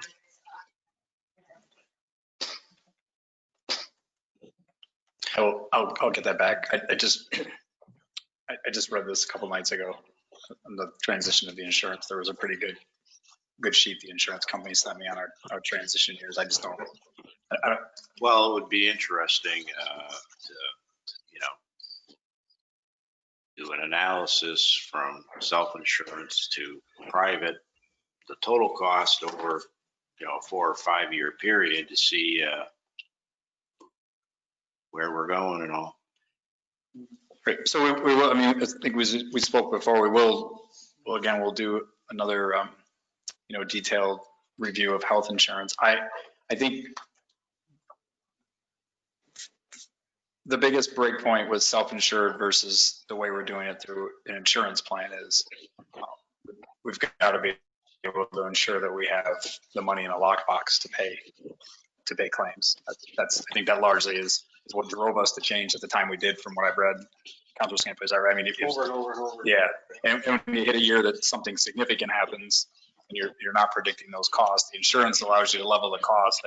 I think now that we've been on this plan that we've been on now for a couple of years, that's why I think it's a little bit longer than we think. I think it's been at least a couple. We get a lot of inquiries now. People want to come and talk to us about it, and again, immediately start selling a self-pay, type plan again. So it begs the question, well, why did we change? So the question is, again, because we're one bill, keep it level, et cetera, versus, if you keep the claims there. So I think, and there's a lot of different pitches out there. So I think it's, it'll be prudent. There wasn't time to do it this year, but it'll be prudent next year to get everybody in right at the first of the year and have them make their pitches and then, make a determination. Yes, it might be, it might be $200,000-$300,000. Some, companies tell us to maintain the self-pay, but we've got to have the availability of the cash to make sure we can write the checks when the claims come. And are we now locked in on health? I'm sorry, and we also didn't have the stop loss either. So again, anything that we did then would involve a component of that stop loss, and that is a problem before we didn't have it. So we just would have had to have kept paying, going and going and going. So I'm sorry, what was your question? And are we now locked in terms of healthcare and our ability to reduce or negotiate changes to healthcare with the contracts that were put in place? Contracts are all, 5, 6, and 7 year contracts, and the healthcare plans are agreed to in there. So, changing those it's a benefit would be subject to negotiation for sure. You just have to give the same benefits, right? Same type. Right. So we have to negotiate if there's a change to what employees are paying. Yeah, you're not locked into any company. No. We're not locked in the company. We're just locked into what each of the bargaining unit contracts would agree the employee costs will be.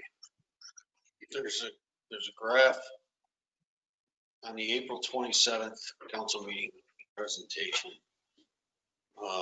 explaining the self-pay insurance over a number of years compared to a regular, just paying the premiums and the cost roughly, Right. And so it's a pretty good explanation of why we switched. Yeah. And being able to budget for it. Yep. As a whole animal in and of itself. Right.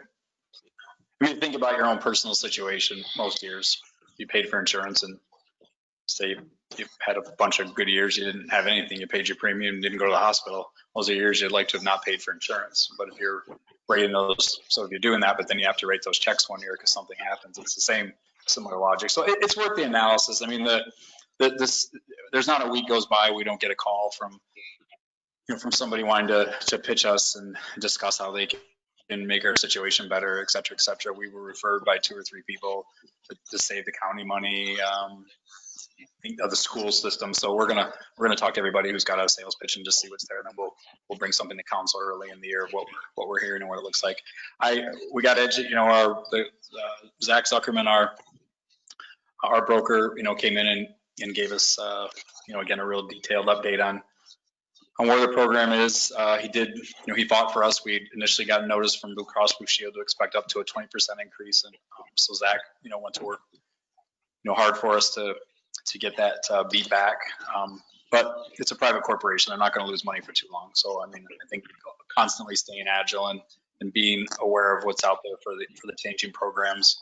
One of the companies that came in, again, it's you join onto their program, you jump into a larger group, which has got, larger group rates. So, I mean, I think there's lots of programs out there. No, I give you credit for going out and, going from facing a 20% increase. I don't know how much that is dollar wise. I'm sure it's significant to nothing. And I'm quite certain that the difficult decisions that we made with reducing positions had to have some impact on that, because it was roughly 11 positions, and which is 10% of our overall costs. So, that, and along with the transition we've been doing with the library staff and the Remington staff, and has reduced our employee positions on the city books by 21 or 22, something like that. So we've done that, and the retiree costs too. Again, it's another program we've got to constantly be following to make sure that we keep that cost as tight as we can do that. So we had a really good offer came in, better than the offer we had for the retiree program. And we were all set to bring that to you. And again, our broker came back and was able to get our current carrier to honor that better rate. So we were able to keep that retiree plan at 0 as well. Are those figures in here as well? They're all budgeted within the health insurance line. So when you look at the health insurance line in the budget, it includes all active and retirees. And where is that? In every single fund, it ends in 0.860. Oh. So every single, it's not like this is the cost for retirees. No. It's broken, it's included in it, and it's all separated. So that is correct. But you had asked me for that before, and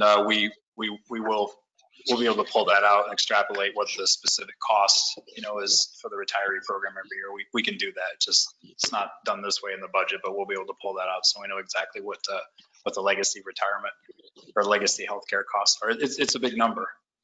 It's a big number. So we need to look at that. And so we owe you that. I know that we owe you that. Yeah, when you talk about adding positions too, I mean, that impacts all those types of things. So they're all employee costs. Oh, sorry, Shane, we got off on a tangent. Oh, that's fine. Any more questions? The revenues. The state aid, there's it. It's down by almost 130,000 to 2021. That's because there was a SAM grant and we spent 126,000, Andrea, on the 4th Street extension water line. So that's just the remainder that's left of that SAM grant. Oh, the 247? Yes.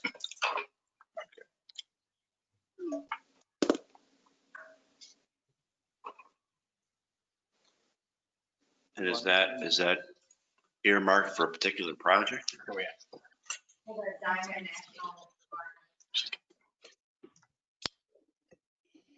And it was spent on 4th Street water line? No, the remaining, the allocation is 375, which is shown in the 2020 modified budget. That's the program award. The 247 is what remains unspent. That will be spent in 2021. That's to bring water down to the Diamond property. Was a grant applied for, and was it specifically for Diamond, or was it? It was for the two projects, the water line replacement along 4th Street extension and the Diamond National water line improvement project. Sorry, I didn't understand your question. And that just brings it from what street into the Diamond property? From the arterial, is that right? Yeah, it's gonna loop from Monroe Ave to Madison Ave, and I believe from Madison Ave to Allen Street. Then come up the street and possibly tie in at the 8, depending on the circumstances of the state. Tie in at 68. Would be Main Street. Oh, Main Street, okay. They have it 68. Okay. And it's odd, but it's a highway. And does that correspond with some sort of a development plan, an auction of the properties, like? Well, I mean, it goes back to 2015 when we originally put the Diamond property out. We did a request for proposal, and we heard back from firms that the lack of infrastructure, the lack of water and sewer infrastructure was a deterrent. So we received 2 different grants, actually 3, initially to do the infrastructure planning and engineering study to determine what type of water and sewer infrastructure would be needed. So we did that with a DEC grant. Then we used the findings from that study to apply for an NDRC grant and then the SAM grant. So we've been piecing it together since 2015, since the feedback from developers that not having water and sewer infrastructure available to support development was very much a deterrent. And the sewer infrastructure really has to be designed for the development. It will likely need a lift station, but it can't be designed until we know whether it's 20 units or 100 units or 10 units, or whether it's commercial in nature or mixed. So all we can really easily do at this time is address the need for water infrastructure. That's a good idea. It's gonna, increase the worth viability for that project. My main goal is just to get it out of our hands, to get it in the private sector, whoever owns it, so that it's on the tax rolls and we don't spend 10 years waiting for a developer to come along that, may never materialize. Oh, it's gonna happen. Well, Counselor, we'll be briefing courses of action for council approval. We recently got the contract for the grant money we've been waiting for the marketing of the properties on the waterfront. So we'll be coming to you with our plan for that in the near future.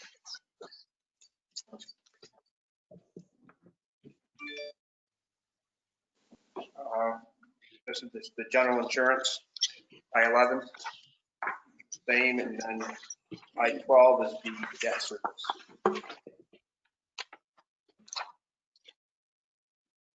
Do you want to do an introduction from sewer or?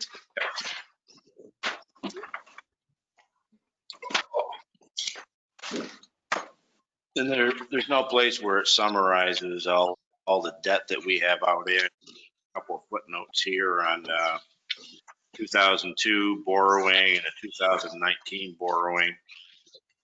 When we get the audit tomorrow, there'll be a full listing of all the bond, all the debt, and I'll be fully updated and accurate. So I would say we'll give everybody copies of that, and then I'll give you the latest information as of the end of 2019. Good. John, is that what you're asking? Yeah. Okay, as we move on to sewer, just a couple of handouts that I gave you tonight. The one you've seen before, which is the couple methods of projecting the rates for sewer. One is use of the fund balance, one is not. Again, I'd like to take 2021 year to be able to fully analyze the way we're going to do business, analyze the cost, make sure that the numbers in these projections are based on what we're doing now. We know we're going to have an adjustment to the fund balance in this area. So we went ahead with a 3% increase as recommended in the plan that doesn't use the fund balance. Again, I'm just concerned about using the fund balance to pay down the rates, and again, depleting our ability to be agile and move. There's no easy one here. I just would like to be able to give you in 2021 the most recent analysis, where we know the project's going, the things that we're going to do with them. So that's why we recommended the 3% increase. And then the other handout, just calling to your attention, is the most recent memorandum from EDR, which talks to the cost to complete the segments of the project that we've not yet funded. We're right at $5.18 million to do that. I don't feel like we need to make the decision today, but sometime in the next 6 months, we'll lay out what we think are the best courses of action.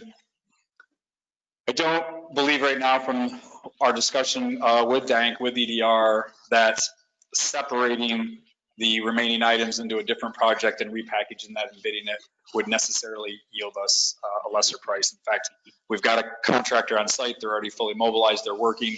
DANK worked, our EDR worked to look at their item by item proposal, see where places they could cut costs, verify prices, and came back with this updated number. So I'm just saying to you, the project is mobilized. We've got some pretty significant areas, most being the water treatment or the pump stations, but also that waste receiving equipment is going to allow us to have revenue coming in. So I want to be able to bring you up to speed. I mean, our options are this. We've still got money left in the bond that we could fully fund it by using the bond. We could look at what's in the contingency fund in the current project. Right now, we're still running a little above $2 million of contingency fund in that. I'd say we've got another 2 or 3 months of work to get over the hump of kind of those things that there could be, big pitfalls. So I'm not, ready to predict just yet how much money we think might stay in that contingency. We've been pretty tight with it. And that's the good news. Again, we're still sitting on a little more than 2 million. So maybe it's a combination of contingency from that segment of the project funds this next stuff, a little bit from the bond, a little bit from the current sewer fund, et cetera. But again, looking at what the rates would be. So just wanted to get your attention on all that. We're getting closer to making a recommendation. I would like to get a little closer on knowing what there's going to be available to spend. But if we're going to go with the current contractor that's in place with the work, I'd like to be able to give them that notice, in the next 6 months, so they keep moving forward. At some point, they won't be horizontal anymore. They'll largely be done with digging. So I just want to be able to allow them the efficiencies that I think came into bidding these items. For instance, the receiving equipment. Right here. If we don't do that right away, they'll close up the building. Later on, we'd have to open a wall back up to hook that equipment up. So there's some efficiencies to keeping the group that's in place and keeping them working. So again, I'm not just in having a discussion with DANK and with EDR about this. I just don't know if best case scenario, we formed a new project. We were able to get $1 million grant from USDA for that, but the costs were $6 million. So we're right back to how do we finance $5 million? I just don't know, if there would be a benefit yet, but we're a little closer, but we are expect to make a decision sometime in early 2021 on where we're going with closing up these items in the sewer project.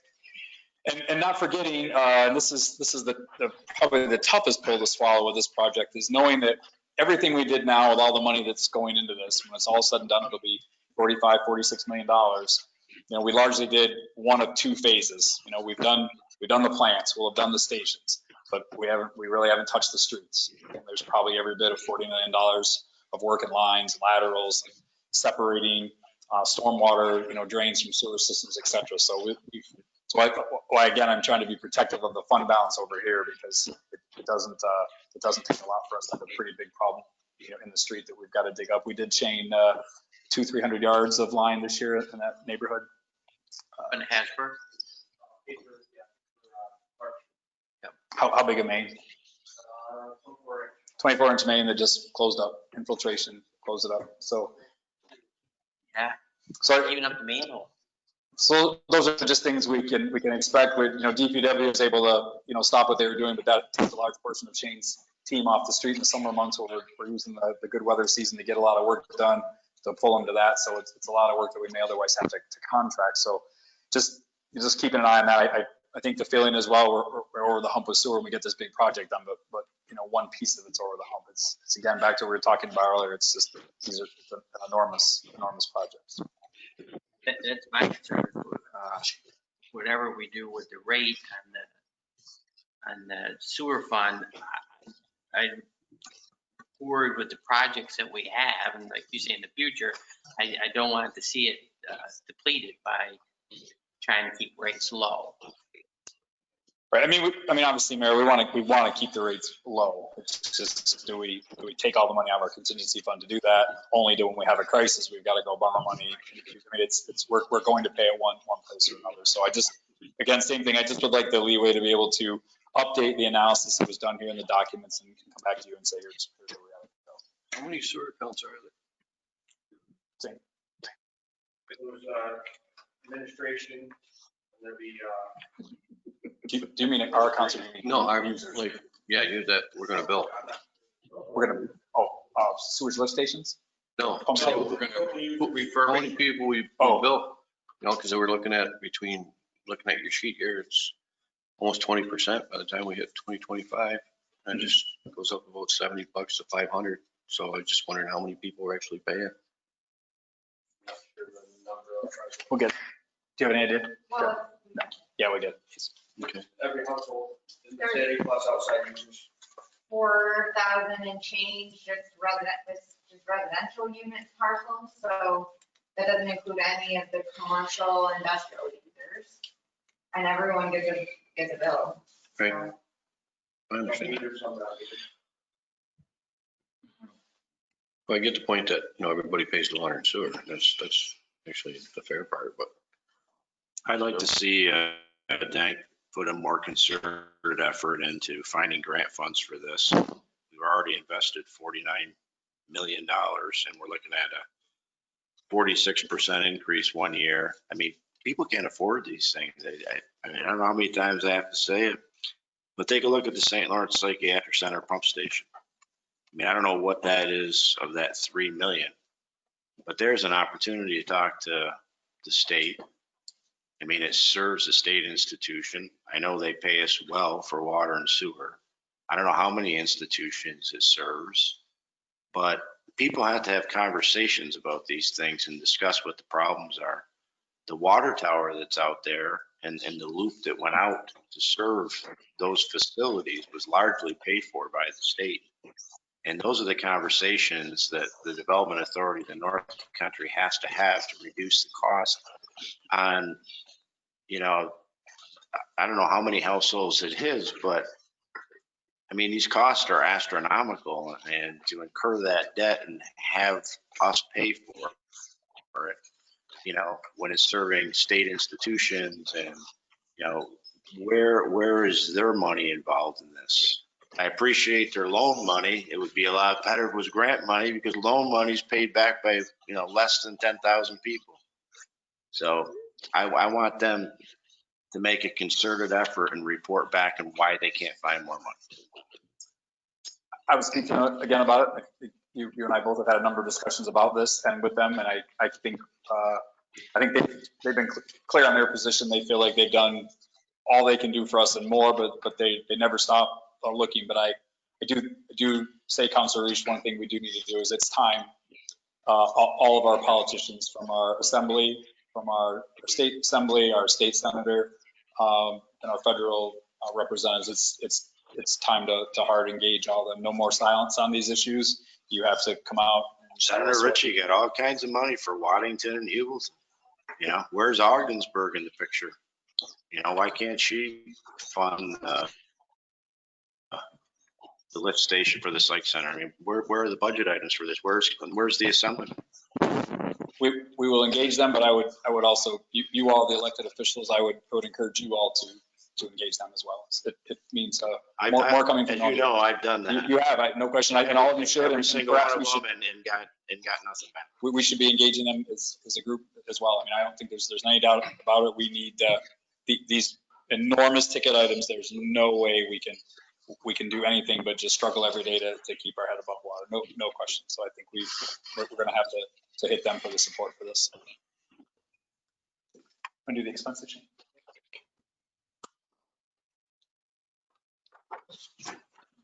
Start on J5. J5. Administration. Same as the water. Got 2 account clerks in the comptroller's office at 50%. Director, supervisor, administrative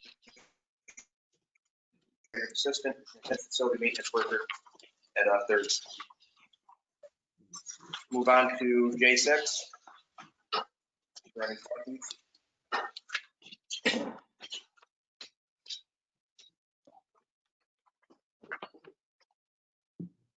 I know there's a big jump in the health insurance. That is the previous employee that left, took the buyout. We budgeted for the new person to take family coverage to be on the safe side.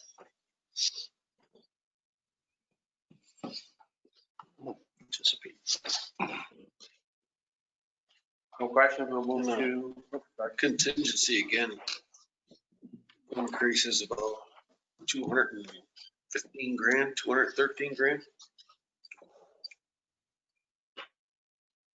Why? That's correct. It's the same answer that was in this water fund, is that we just did a balanced budget, and to balance that budget out, the money was put into the contingency. Again, it's not something that has to be spent, but it's there to do a zero budget. That's 1%. Which, I mean, so it's good news, right? It means we're taking more money in than we're spending, so that's how building up our surplus. I mean, it's good news. Just J7. Shane, real quick on the computer expense. Mr. We've only exhausted. Yeah, I believe that helps offset the software in the comptroller's office. That is correct. That's an allocated bill when that comes in. And so it's allocated throughout the city, and that's the portion that goes to the sewer fund. So we'll see that line for 2020 exhausted, safe to say. Councilor Powers, I believe, yes, don't hold me to that. But I believe that the practice at the city has been to put in a lot of adjustments in December closeout that will bring some of these lines to completion. Question on the telephone line. Was that not consolidated with the rest of the telephone lines? Is that being maintained separately or?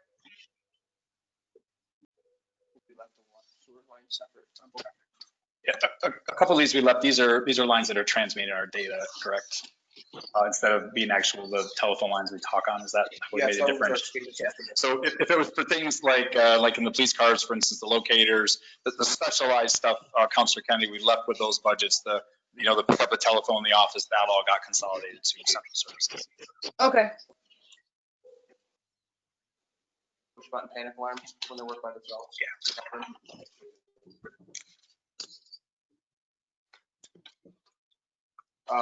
J7, sewer maintenance.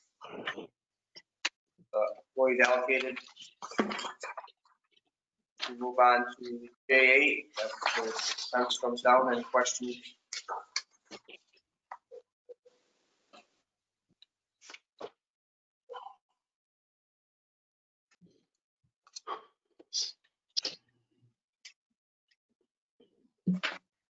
Materials and supplies.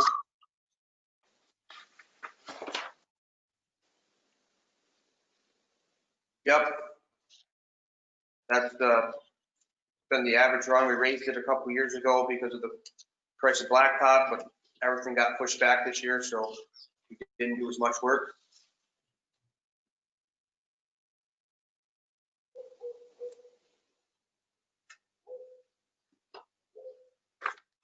Same, that would be the same with specialized equipment, I'm assuming, Shane? Yeah, the specialized equipment here, this was the same thing that was in water. I zeroed out in water. We've been waiting a couple years to figure out the right program to get GPIS tablets that will walk us in front of our structures and let us know exactly where they are, the ones that are buried and stuff like that. So I just happened to get one instead of two, one out of each line. Thank you.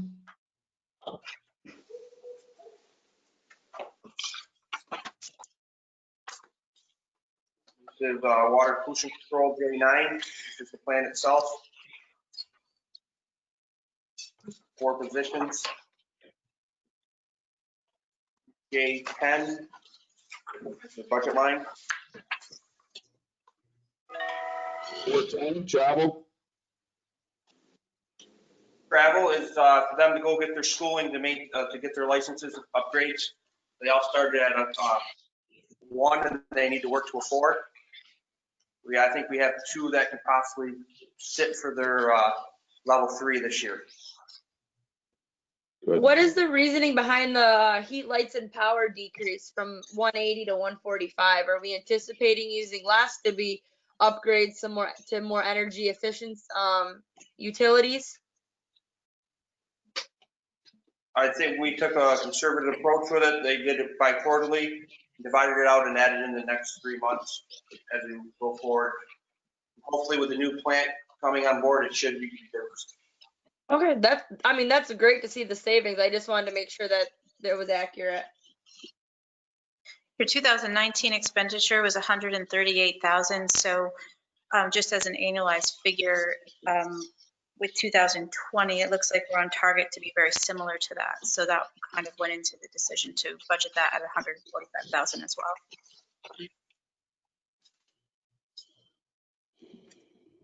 The consultants would have to do with obviously the project going on for 142,000. What's that? Consult line 515 again. That I think is partially a dank payment too for their services there. Are we certain of that? So that's where the full-time employee is for the chief sewer operator, and then the balance of it is the services that they provide there.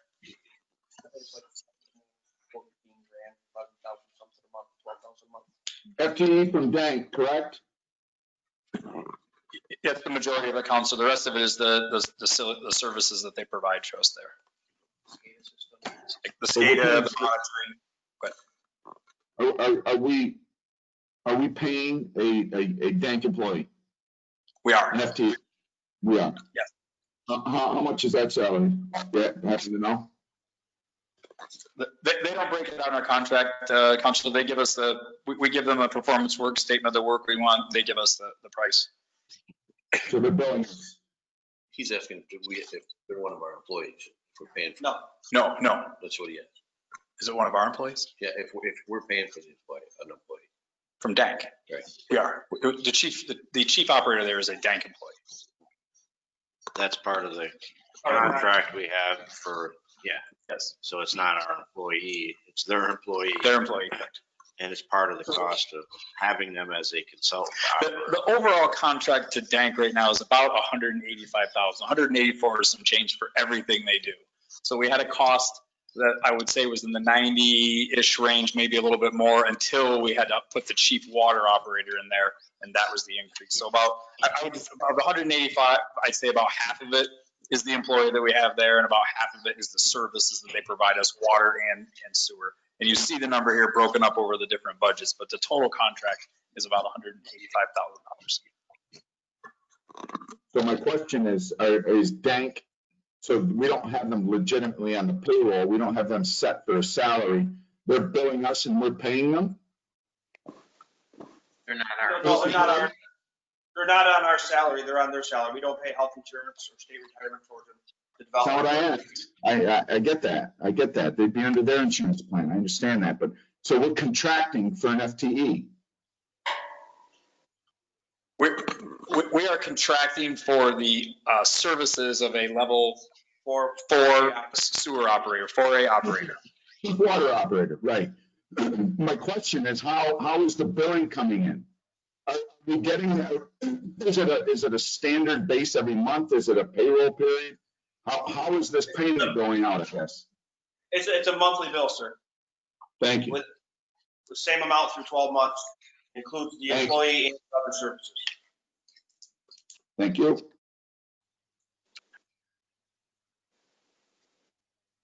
Any other questions?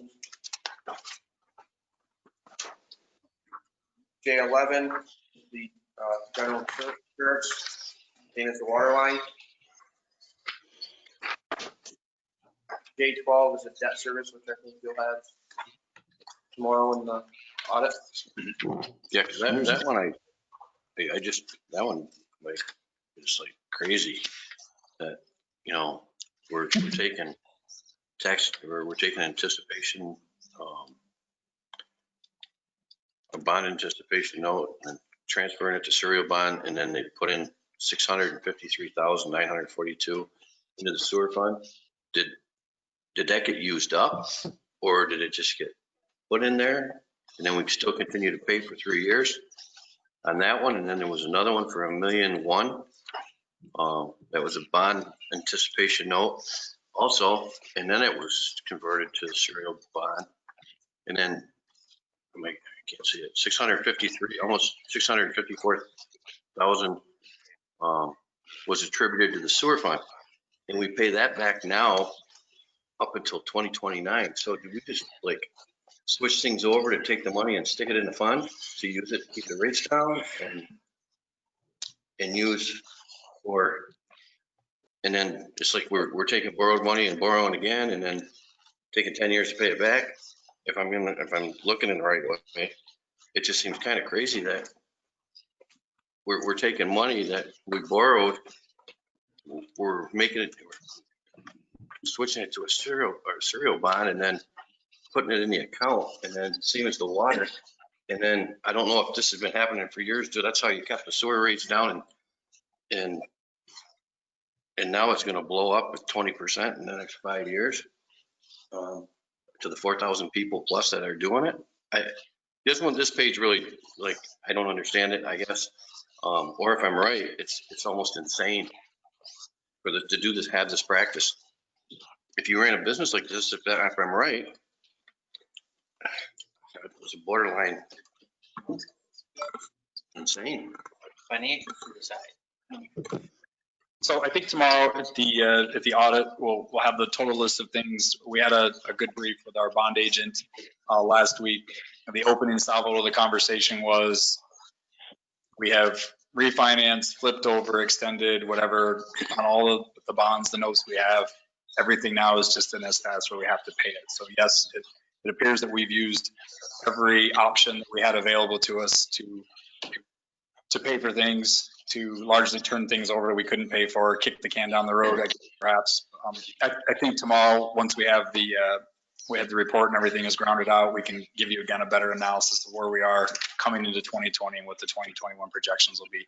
I'm not really trying to evade the question here. I just, again, it's kind of what I told you last meeting. We've got our hands on 3 budgets right now, trying to close 2019, synchronize it to 2020 to project 2021. So tomorrow we'll make things a little bit easier. We've had some communication with the audit firm, but knowing some of the information that was coming at this, you know, they've been wanting to make sure that everything was detailed and done correctly. So tomorrow will be our first full look at it. When we met with them last week, I got a summary look at some items, but there's still some work to do. So we'll see all that tomorrow, and then we can give you the picture on it.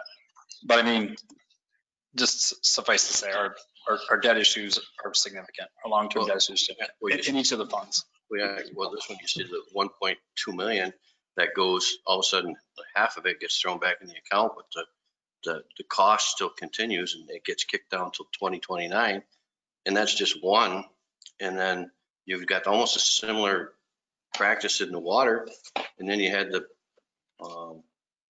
cheese plant at 1.1 or 1.2 million. You just keep adding up millions of dollars. That just is like, it just keeps going out, and that we're just going to continue to pay. And I mean, The sewer fund also has another bond that's coming up that will start being paid in 2022. just to throw that out there, that's a $40+ million bond. Yeah, so it goes from 272,000 in debt payments up to Over 1 million. $1.483 million, Steve. Mhm. So you're just doing the same thing again. Well, that was for the project though, so That's that for one the wasn't a that's for the sewage refinance. treatment. Well, I Yeah. know, but it's gonna, Someone's got to pay it back. well, that's again, that's where well, someone's got to pay it back. Plus, that's the way I'm making it look like you're doing great, but you're not doing great. And your tax limit, if I'm right, I'm going in the right direction, is you're playing with monopoly money. But that $4 million bond, a lot of that is grant money that's comes in from the state. No, as Dan, well as Dan. borrowing. the payment's going from $250,000 to 1.4 million. That's a loan. It's a 0% bond. When we did speak with your bond advisors the other day, they went through this. It was a $40+ million bond at 0% payable over 40 years. That payment starts in 2022. That's for the project. Mhm. So a 0% bond means you're not paying interest, So- but we're paying the principal back. What about state grant money? There was no state grant money? It was insignificant. $15 million, I don't think is insignificant. There's I'm not nothing sure where the insignificant about the recorded state it. funding for the sewer plant, wastewater treatment plant. The whole thing's significant. Exactly. Sorry, and what were you? I just think it's crazy that you take million two and you take half of it, throw it in a fund to use, and then still pay it back through the next 10 years. That's what I'm saying. I don't think it is. It's not insignificant when you're going from $250,000 to $1.4 million in added costs at the sewage treatment plant. And the projections show that,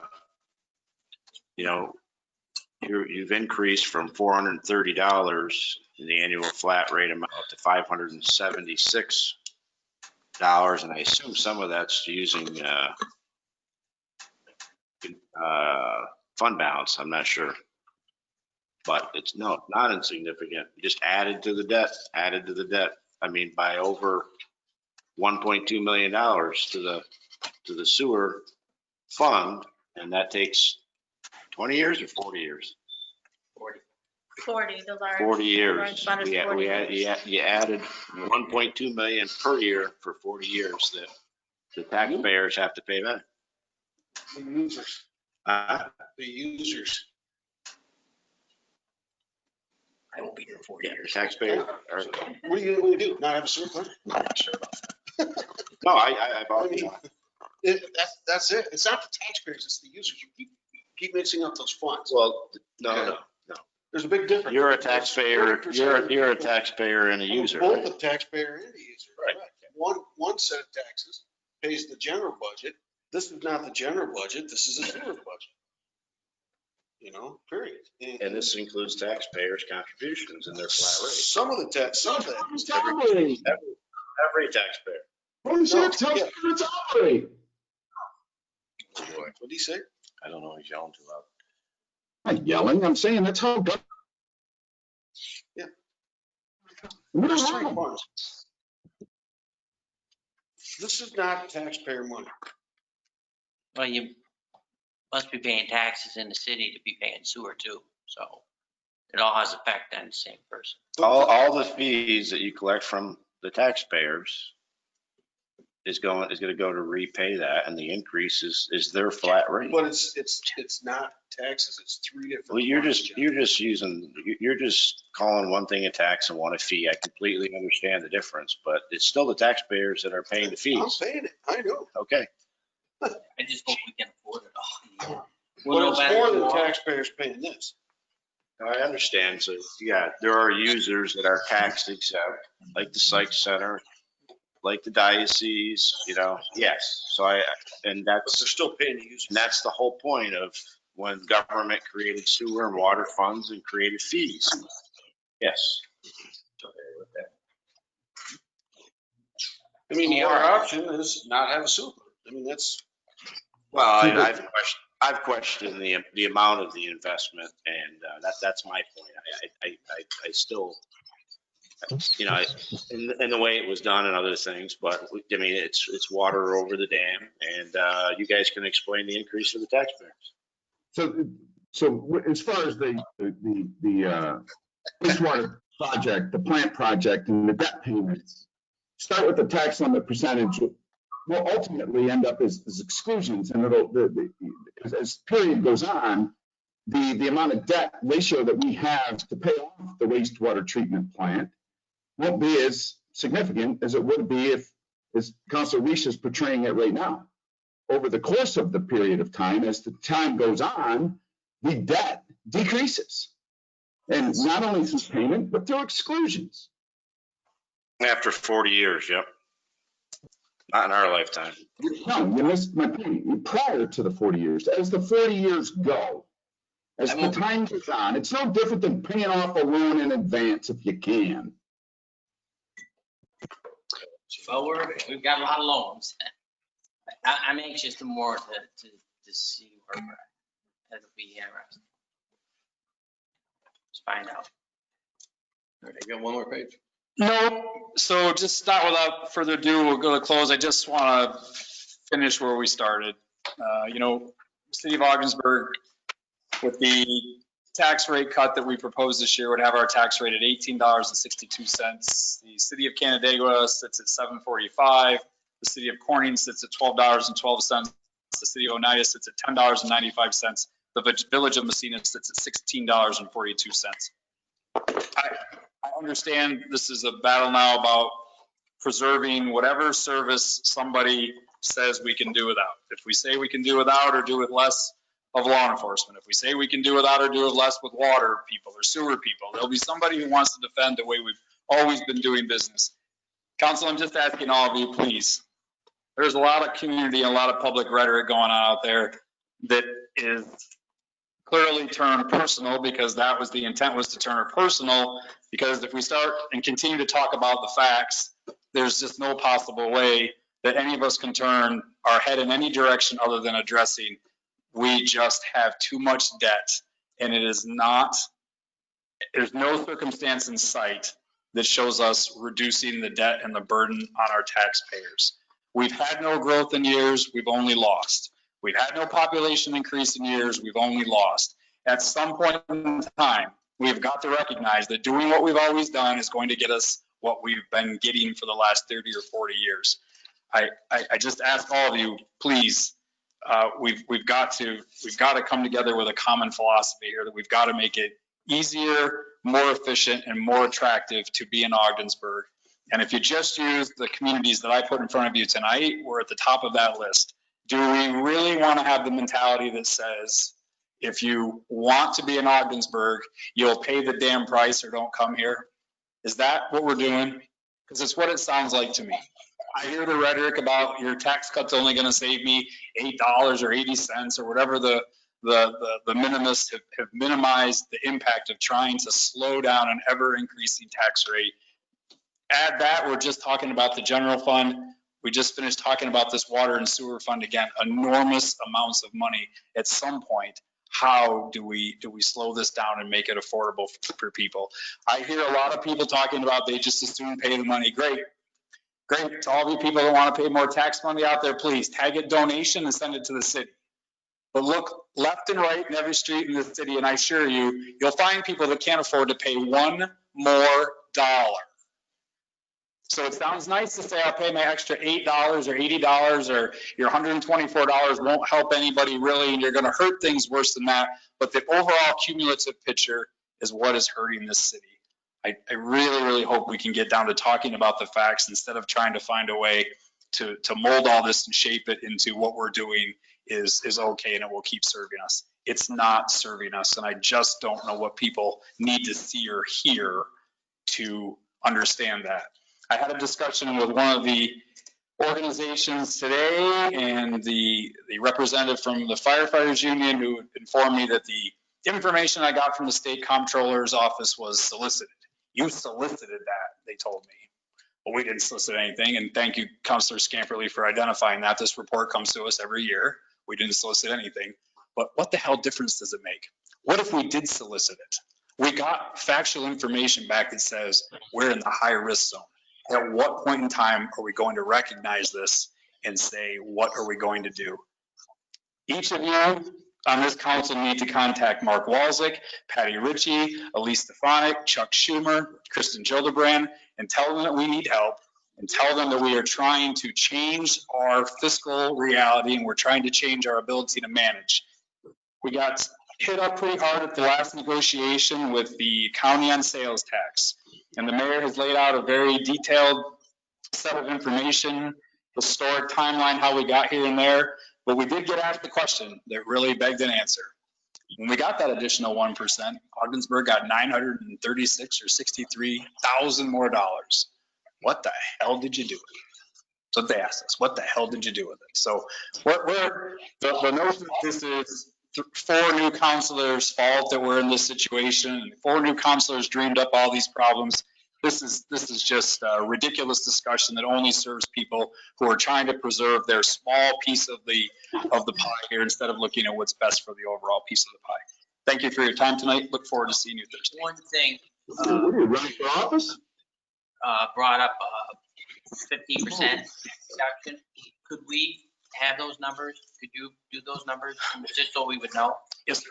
Thank you. Holy pontific. Thanks, everyone.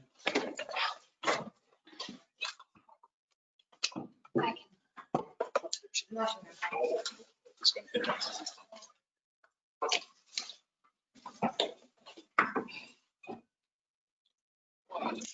Tell you what, I don't like it.